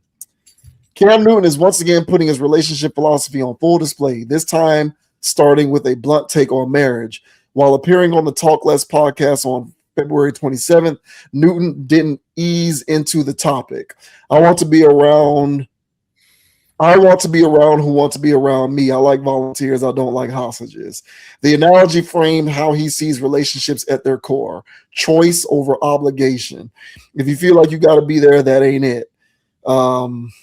Newton also questioned the weight people place on traditional symbols of commitment. You can have a ring with no love, and you can have love with no ring. So what are we really doing it for? He pointed to adversity as the real test of a relationship. You don't really know a person until adversity hits. You don't realize until the fight is happening. And when it comes to relationships shaped by fame and success, he was even more direct. People can love you for what you can offer. That don't mean they love you for you. These comments echo and build on what Newton previously said about marriage during an appearance on the NXT Chapter podcast with Bishop T.D. Jakes. There, he broke down why his outlook shifted over time, pointing to external influences that complicated what he once saw as a clear path. There's a lot of worldly things that crept into it, Newton said. He contrasted that with how marriage was presented to him growing up in the church. You see sister so-and-so and brother so-and-so describing a version of marriage that looked suitable on the surface but didn't reveal the full picture. As he got older, that perception changed. Y'all values of marriage ain't the same that I was used to. Newton made it clear he's not rejecting marriage outright, but he's not rushing into it either. It's not that I have an issue with marriage. My desire for marriage is not greater than my fear of divorce. That hesitation comes down to certainty. The most impactful vow for me is for better or for worse. I want to know without a shadow of a doubt, how is that evidenced? So Cam Newton, the marriage philosopher. So here is Cam Newton. Here is Cam Newton himself talking about how that is or is not indeed evidenced. So I'm gonna start saying that. Here's philosopher Cam. If you were able to marry like 5 women, would you do that? No.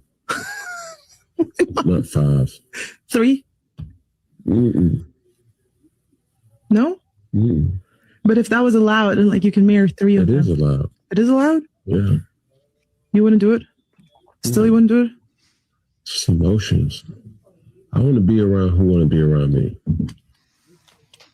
So if it's 5, if it's 6, if it's 1, I like volunteers. I don't like hostages. You think marriage is hostage? I don't think it to be anything. I like volunteers, not hostages. I want people around me who want to be around me, and I want them around me. What if she wants you to be married to her? Listen, that's a hostage? She's holding you hostage? You're holding me hostage. Damn. I just want you to be happy. And if I'm the person that's bringing you happy, you can have marriage with no commitment, and you don't have to have marriage to have a commitment. Philosopher Cam. Yeah. But how do you evidence that, Cam? Yeah, well, he is definitely making sure that he is evidencing that at every chance he gets. I'm sure. Yeah. Is that valid? Is any of what Cam had to say there valid? I don't think anybody wants to be in a situation where they feel as though that the person is being held hostage.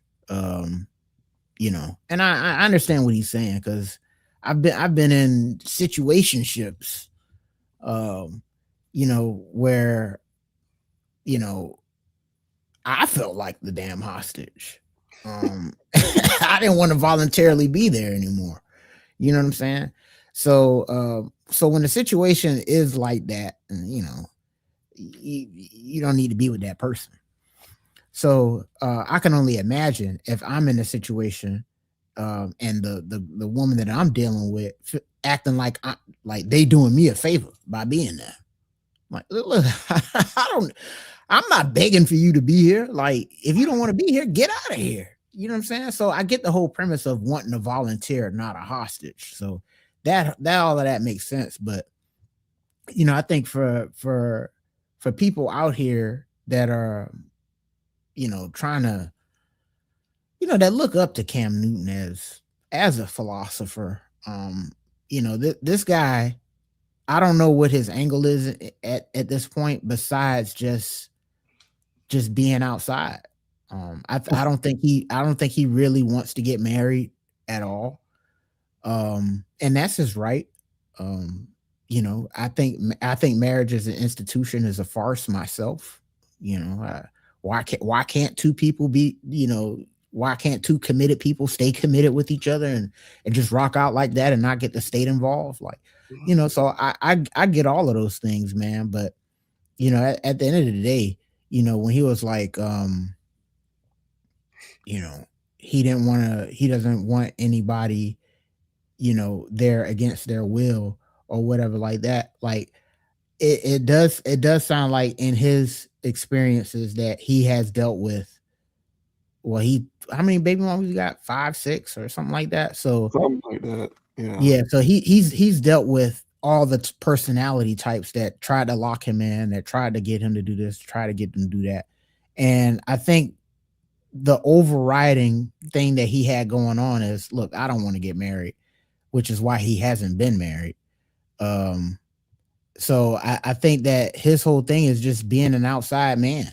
I don't think he's the right guy to ask for what what marriage should look like or whatever. So, but yeah, all in all, it's not that I can disagree with him too much, man. I think that if you're a person that don't want to get married, don't force yourself into a situation, because you could be a hostage, because of what people said you had to do. So, yeah, man, I guess I do agree with Philosopher Cam here. As crazy as that sound, man. But what are your thoughts on what Cam Newton had to say about marriage and saying that he doesn't want anybody that is held against their will, and he doesn't want to marry a hostage? What are your thoughts? I don't think anybody wants to marry a hostage. That goes without saying. And as you put it, he is entitled to not want to get married. I agree with that. But I also believe that he 100% knows in his heart he does not want to get married. See, the only issue that I have with Cam is Cam will get asked a question like that, and he will answer it in such a way that there is a chance that he would consider it under the right conditions.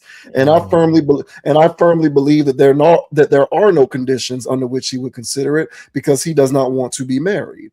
And I would prefer that he just were honest and said that. But my issue is less with Cam and more with people who just insist on asking people like Cam Newton this question.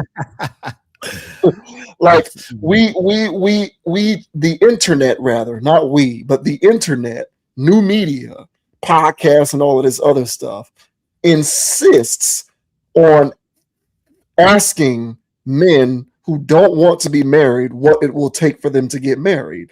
And it's starting to get very annoying. Like, these guys don't want to be married.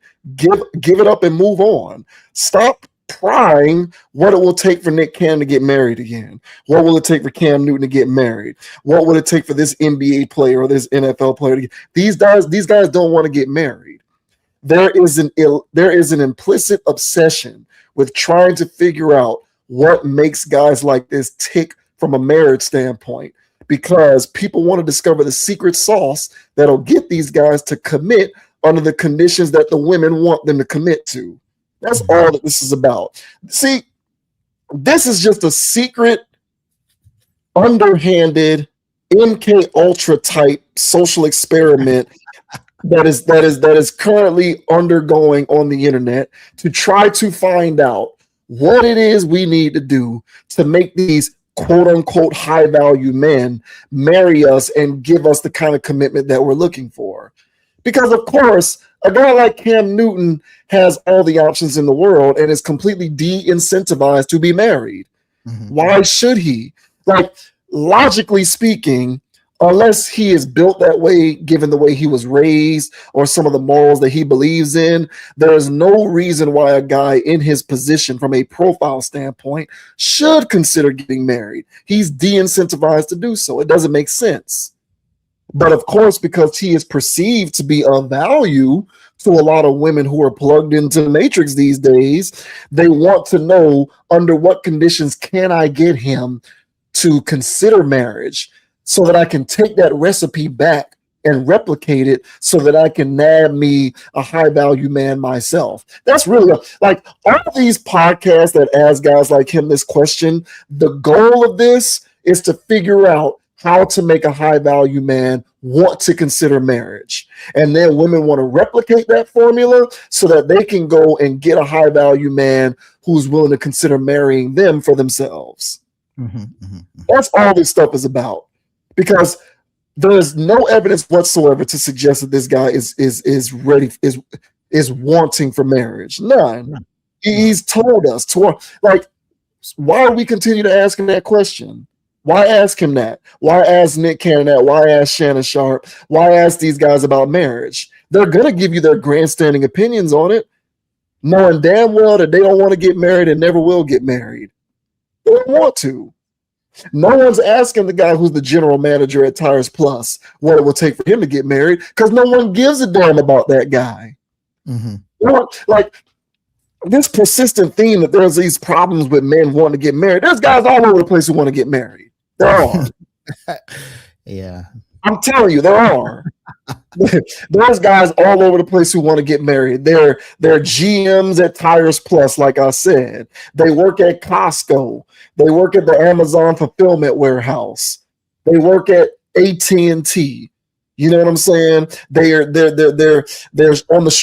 struggle bus gym instructors. They're trainers. You know, they're the operations manager at Walmart. They're the district manager at Kinko's. I don't know. Like, I don't know, those guys want to get married. I'm telling you, they do. You know, they're the general manager. They're the general manager at your local cheesecake factory, or there's some sort of a chef at a restaurant somewhere, or maybe they're a server, or maybe they work TSA at the airport. Those guys want to get married. Who's asking them what it would take for them to get married? Nobody. You know why? Because they're not perceived to be of value, so nobody gives a damn. But everybody wants to know why the guys who are completely de-incentivized to be married want to get, under what conditions would they want to get married? Because those are the only ones that these women are checking for. So they will persist over and over again, asking a Cam Newton, would you get married under these conditions? And he's going to give you an answer, and that answer is going to be BS. Because the truth is, he don't want to be married. He don't. He doesn't. And he has 3 baby mamas, by the way. 9 kids, 3 baby mamas. Oh, okay. These guys don't want to get married. They don't.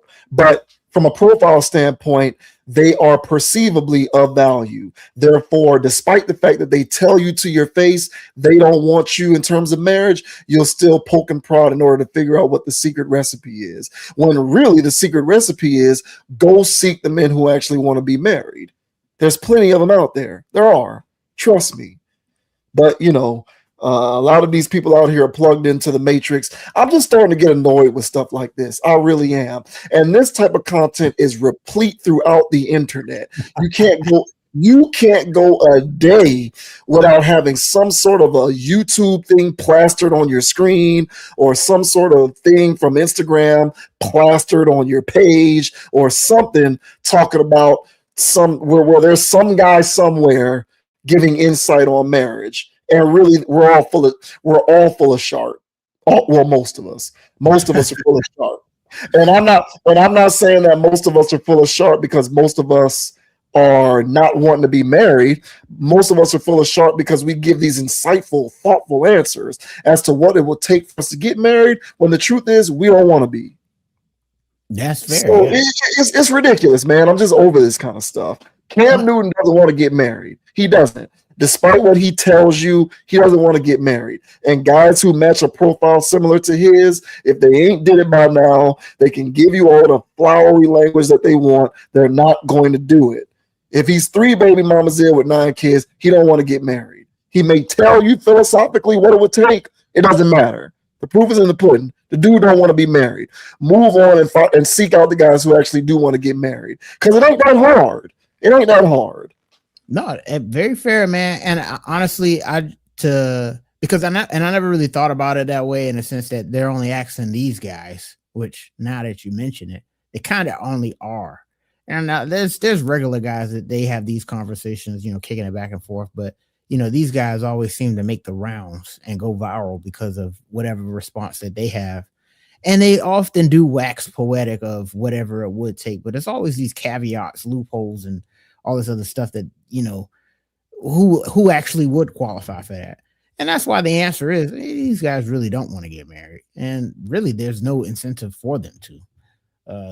I can think of more reasons why they shouldn't than why they should. So, no, a very valid point. And I think I'll just say this.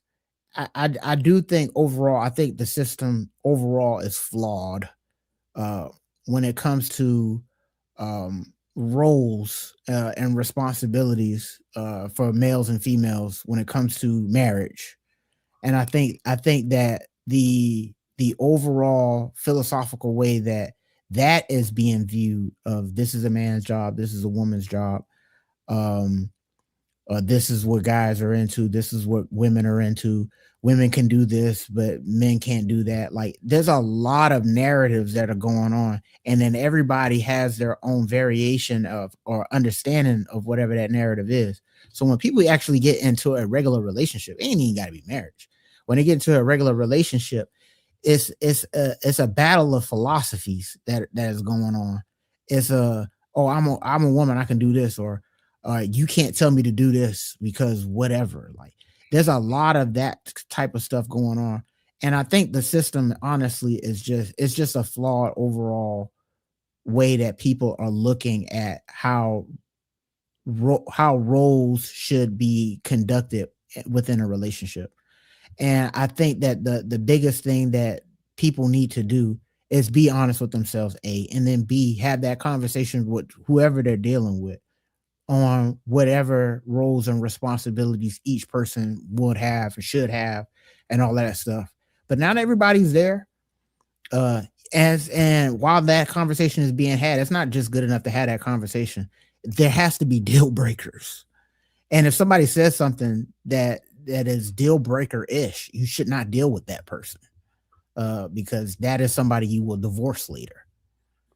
But people aren't doing that when they're courting. People aren't really vetting nowadays. It's just a free-for-all. And so when it's a free-for-all, you got situations where Cam Newton can read the tea leaves and go, I'm not going to marry this is out of control. Like, you know what I'm saying? Or regular everyday guys that claim they want to get married actually do get married, then get divorced a year or two later. It's because that people aren't really being honest enough with themselves, A, and B, not being honest enough with their partners about what roles and expectations are to come of this said relationship. So, I agree with you, man. I think that it is an infinite content loop for the bops like this Say Less lady. And you could tell Cam himself was annoyed. He felt like he was being a hostage in that interview.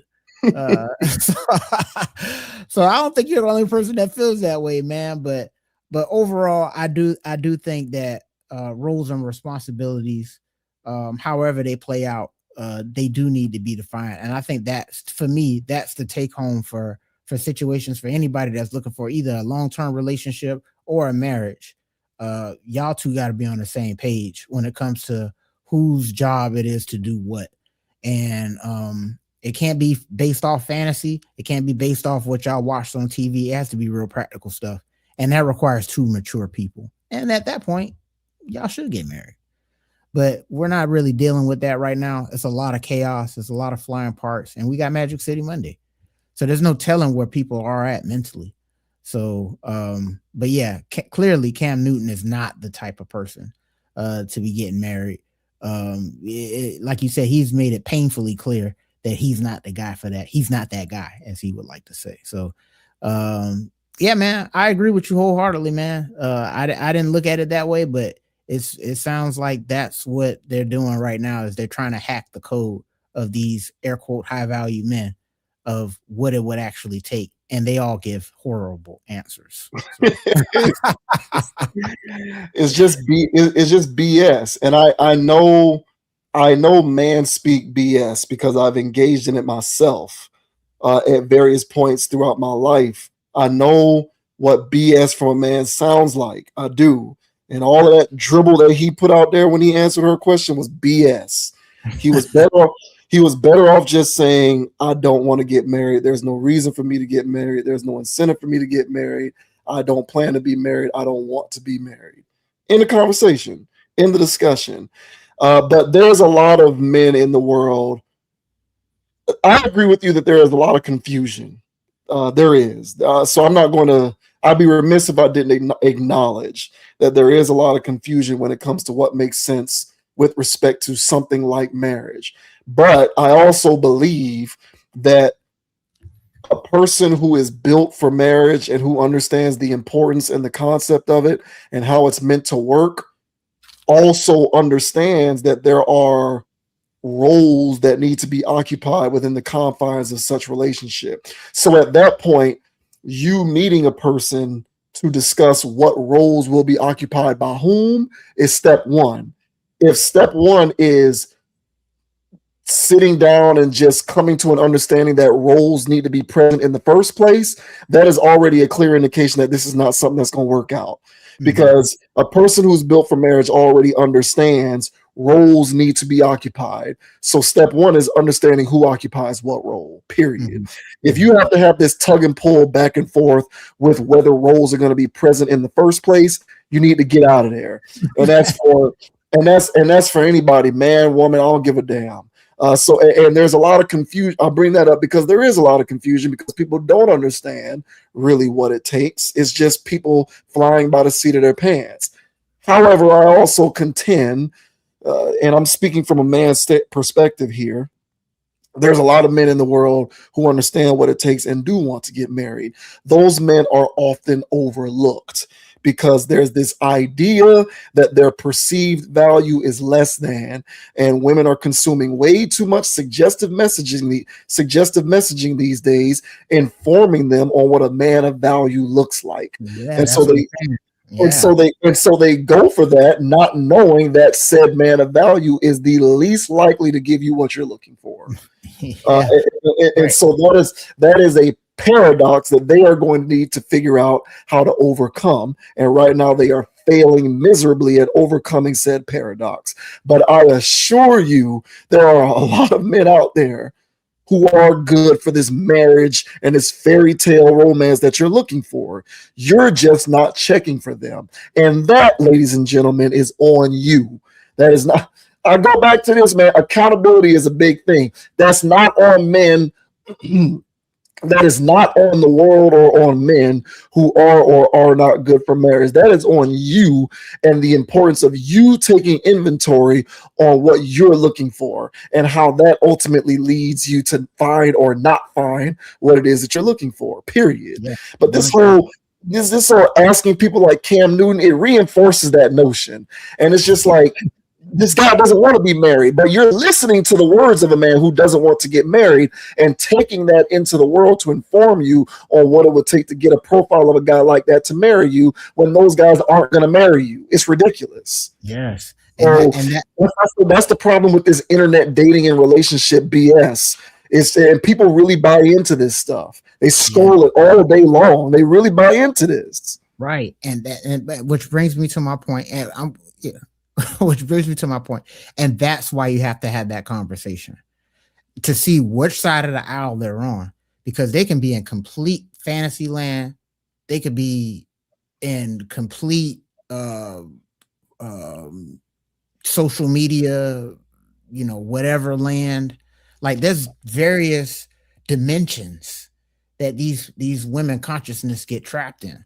And so by having that conversation of who's plugged in and versus who's not, what I found was having the conversation about roles, responsibilities from their perspective, what they think they should have to do, and all this, and you'll find out a whole hell of a lot, and you'll find out whether you should be spending your time there or wasting your time there, and it all comes from. And then at that point, you can pick up if she's a say less kind of person. Then you can pick up to see if this is a Harriet Tubman. So, but you know what I'm saying. But hey, bro, point well taken, man. And it all stems to having that convo, man, and deciphering where this person head at, and reading that, trusting that, and abandoning that. You know what I'm saying? Or locking that down, depending on whatever it is. Yeah, depending on the response, right? Yeah. Man. Hey, listen, man. Shout out to Cam. I don't fault Cam for not wanting to be married. I only hold him responsible for being more honest. That's it, and that's a standard that I maintain for myself as well as everybody else. Right. I concern myself less and less, and this is something that I grew into as I got older and just more comfortable in my own skin. And I'm still working on it, so by no means is it a finished product.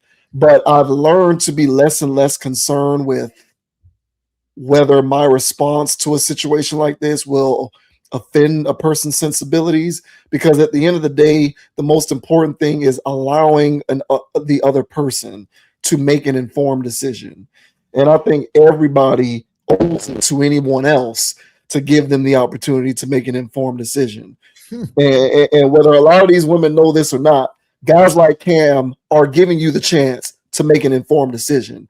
The guy's telling you he doesn't want to be married.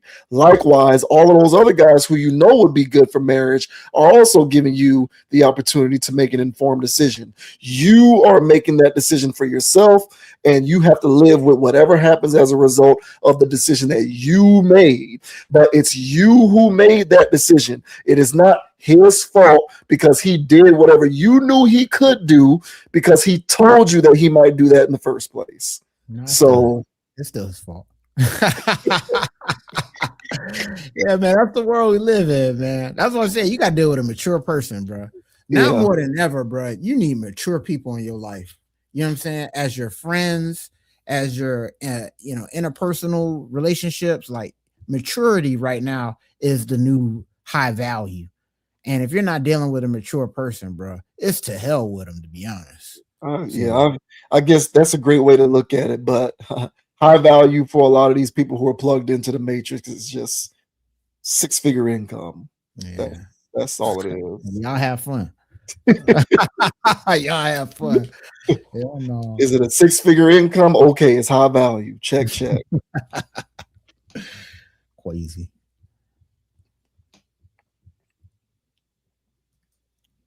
Last topic of the night, we are going to get into interesting comments made by an economist who goes by the name of Roland Fryer. So this was actually a video piece. You say that this went viral recently, this started going viral again. Yeah, just this past week. Yeah. So this was during TED. The TED Talks, they have their annual large convention and expo. This was from TED 2025. And this guy who goes by the name of Roland Fryer, he gave a presentation in which he used AI and machine learning technology to chart the rise of suggestive lyrics in hip hop and whether that rise in suggestive lyrics in hip hop contributed to the detrimental impact on communities, because that's a common theme. People like to sort of look at things like hip hop music as a way to chart the decline of certain communities or the decline of the black community in particular. And this individual, Roland Fryer, used AI technology to debunk that notion and rather to point the finger at systemic inequality. So very briefly here, this says what we learned at day 2 of TED 2025, and scrolling down to the section that goes into Roland Fryer's presentation. This says, bold takes on parenting and the role of culture in today's biggest challenges. Journalist Lenore Skenazy makes the case that giving kids more independence instead of micromanaging their every move helps build resilience and counterintuitively erases both parents and children's anxiety. Economist and entrepreneur Roland Fryer brings real-world perspective to how systemic inequalities shape our world. While hip-hop often gets blamed for its controversial lyrics, he flips the script, showing how the genre can reflect deeper societal issues, offering a voice to the unheard and shedding light on the complexities of race, class, and opportunity in a way few other mediums can. So we do have a clip from that presentation from last year that recently went viral. So I'm going to pull that up so that we can allow Mr. Fryer to speak for himself. Interesting.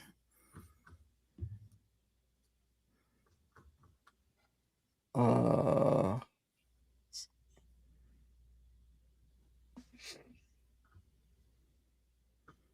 all of a sudden that link isn't wanting to open up. Oh, hell no. Yeah. Hold on. Let me reconnect. I'm getting the spinning wheels on it. What? Yeah, the internet is not wanting to allow us to use Roland Fryer's video. Well, I mean, that's a hell of a video, man. Hold on, let me see. So the link is there, it just won't load. Right. Yeah, the link is there. Yeah, don't load. Yeah. That's trash, man. Yeah. And it loaded earlier today. I don't know what the deal is. I tested all of this earlier today. But I kind of feel like we do need to play it though, because yeah, man, he was dropping his own form of science there. So, but yeah, as you get that figured out, but yeah, I mean, I guess the overall premise of his argument, as the article mentioned, is that him filling the AI model full of rap lyrics, or I think he said over the last, I forgot how many years. I think he said the last 30 years. It was something like that. But he put in a lot of stuff, and basically just was pointing out the fact that hip hop has been, what he said, like 10 times more misogynistic. Yeah. 10 times more violent. But he said like only like 5% or 2%. It was something like that. More drugs, which I thought was interesting. I was like, nah, there's more drug talk than ever. I thought, but according to this guy's metrics, that's where he was leading at. But he was basically saying that there's no correlation between the violence in hip hop and all the other good stuff and actual human behavior. And that his argument was that the socioeconomic situations that the people are in is what makes them violent, sell drugs, do all of those things, and not the music. Which I got it. All right, there you go. So yeah, let's see how close my filibustering was. Just gerrymandering this guy. All right, here we go. Have a graph here to show you how lyrics have evolved over the last 40 years. We trained the AI to grade each song in terms of how misogynistic it was, how violent the content is, how profane the language is, and the drug references. Over the last 40 years, hip-hop music has gotten 5 times more misogynistic, 5 times more violent, 5 times more profane, but only 2.5 times as many drug references. But the question really is, at least to an economist, is, does it actually hurt? We have places where hip-hop went before it went to other places. And because of those radio frequencies I talked about, I can actually see in the data, there are kids who have very similar backgrounds, live in similar homes, have similar parents. One is exposed to some type of lyrics and another is exposed to another. And we can relate those, and we do, to 40 different variables that measure social and economic progress. Things like teen pregnancy, things like unemployment, income, crime. And here's what the evidence shows. On every dimension, all 40 of them, we find zero evidence that hip hop has a negative effect on any outcomes. And what you see is a statistically no relationship, but if anything, slightly downward sloping, which means exposure to hip hop made things, if anything, better, not worse. I was told my entire life that hip hop causes inequality. Well, if you actually process hundreds of thousands of songs, have a graph here to show you how inequality. Well, if you actually process hundreds of thousands of songs and relate it to outcomes, the data actually suggests the opposite, that inequality causes hip hop. Have a graph here. All right, there you go. There you go. You buying All this right, guy? I mean, he's got metrics. He does. It's hard to argue. It's hard to argue scatter plots. It is. It's hard to argue scatter plots. I learned how to use SPSS when I was in college, and I know the value of statistical measurements and scatter plots. I mean, yes, on the surface he is correct, but I never growing up heard anybody say hip hop causes inequality. I never heard that. So he said growing up his whole life he was told hip hop causes inequality. I never heard that. Now I heard other things like, you know, the music may contribute to the violence and all of that kind of stuff. So if that's what he's referring to when he uses the general statement that it causes inequality, then I guess I see his point. But I never heard that growing up, that hip hop causes inequality. I have no problem with what he said. I understand all of that. But again, you know, it's not the problem. My problem, at least, isn't the connection between inequality and the music. It's not. My connection is with the correlation between the music and community culture. That's what I think is the root of the music's suggestive influence on the population. And whether we can go back and forth talking about chicken or egg, you know, what came first, inequality or the music? Obviously, inequality came first. From those environments, it birthed certain forms of artistic expression, such as the music. But in those early forms of artistic expression, the tone and the machinations of the music had a certain energy, frequency, and a vibration. Over time, it's come to evolve into different forms of vibrations and energy sets. My issue is that as it presently is constructed, the music largely leverages degeneracy, hypersexualization, and ignorance, and it packages those leverages and sells it as an export to the world as quote unquote black culture. So he doesn't address that, but I don't think the point of his keynote was to address that. I think the point of his keynote was to address whether hip hop created problems in the hood, basically, is what he's saying. Like whether hip hop created problems in disenfranchised communities. No, it didn't create problems in disenfranchised communities. Disenfranchised communities predated the emergence of the music. So we agree there. I think the question is, how has the music exacerbated the problems in disenfranchised communities? See, I look at it in reverse. I look at it in terms of how the music itself has reinforced certain negative environmental impacts in the community. That's kind of how I look at it. And so I go back to my central thesis, which is if the music was more overarching in terms of the different themes that it leverages as culture, quote unquote, I'd have less of an issue. But it tends to specifically, in my opinion, leverage hypersexualization, degeneracy, and ignorance. And it packages that. It packages those themes, and then it sells it to both the community internally, disenfranchised communities, as well as everybody else as a product that is exported and sold and commodified, and it's packaged contextually as Black culture.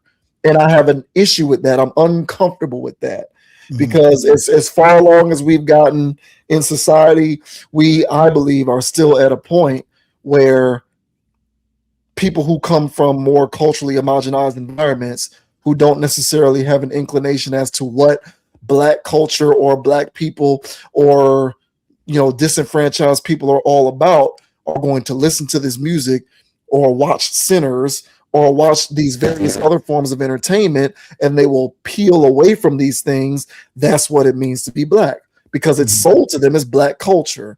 So that's the only thing that I have a problem with per se. But overall, I don't necessarily take issue with what he said. It's fact-based. He clearly has data.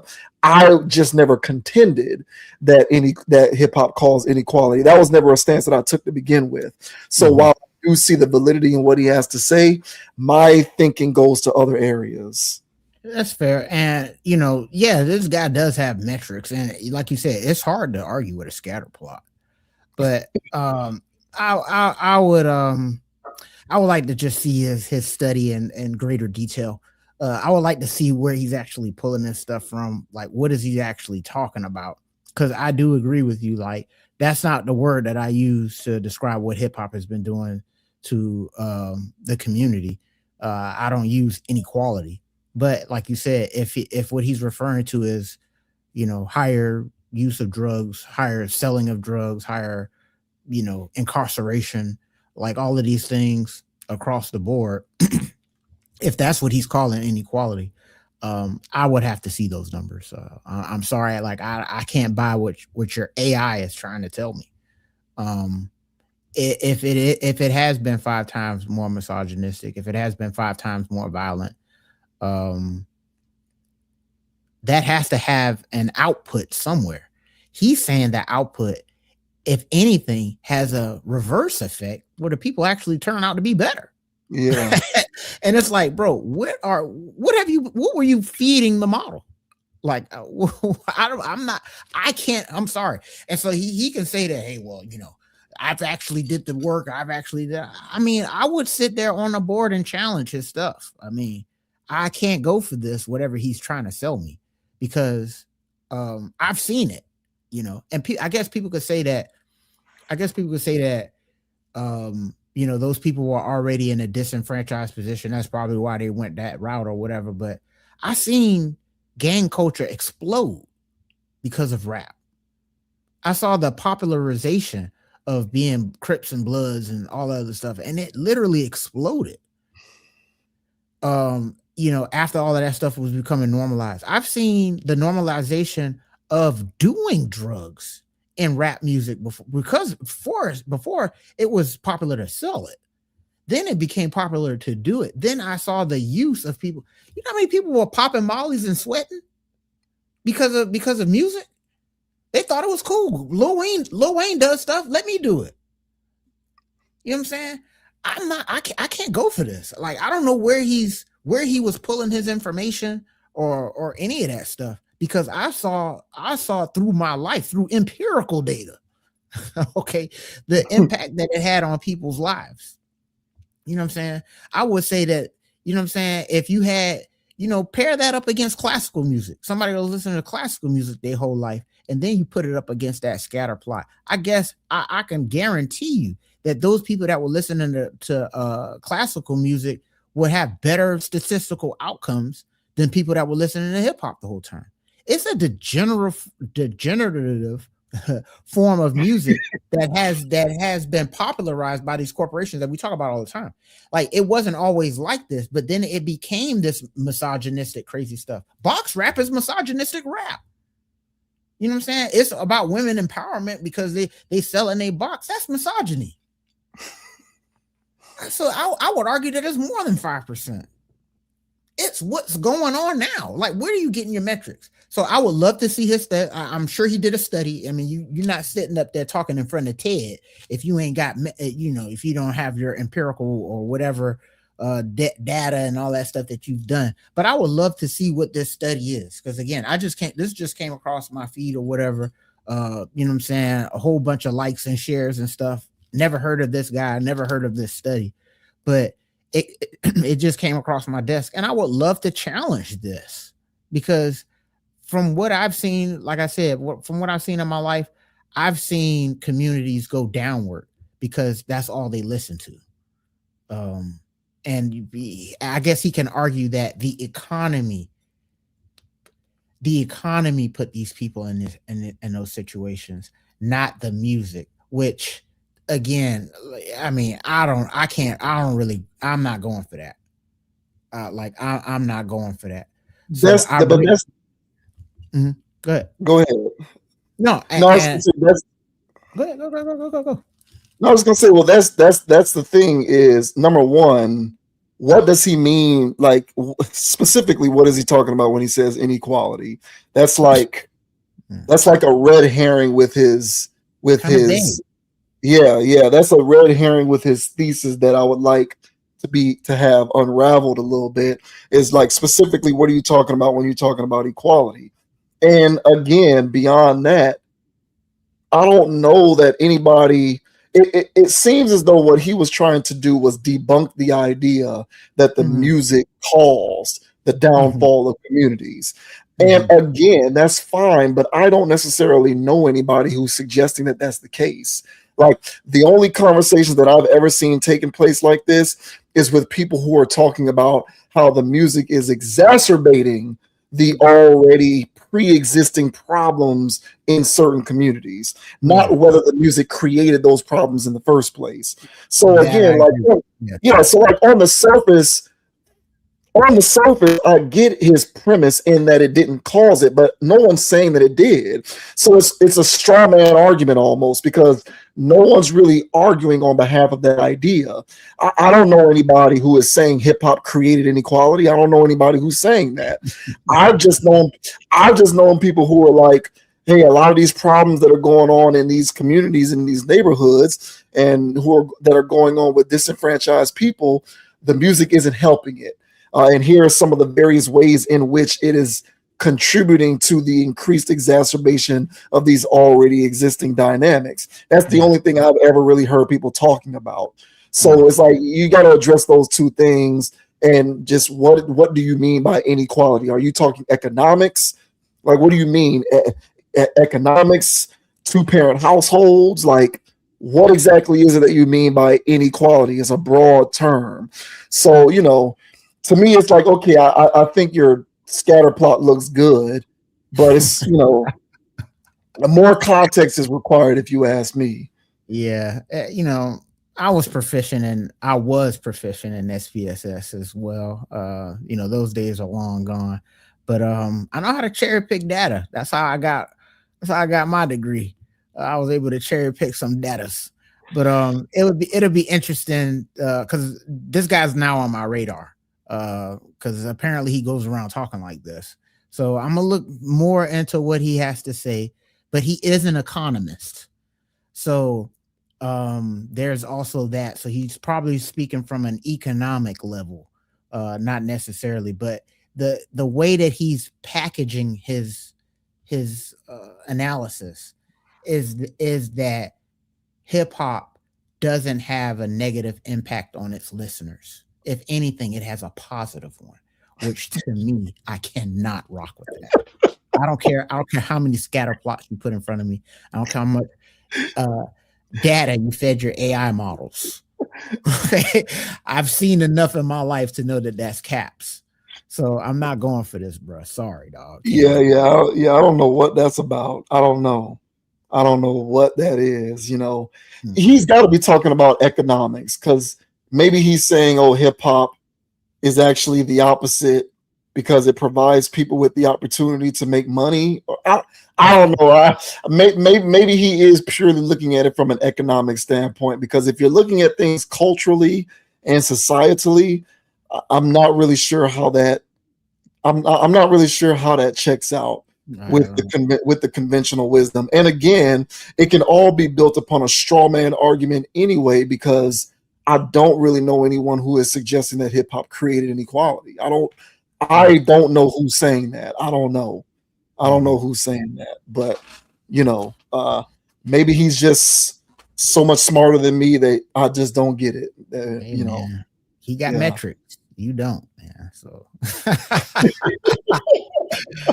shout out the metrics. How about that, huh? Yeah. Shout out the data. Hilarious. Yeah. All right, y'all. That is it for tonight.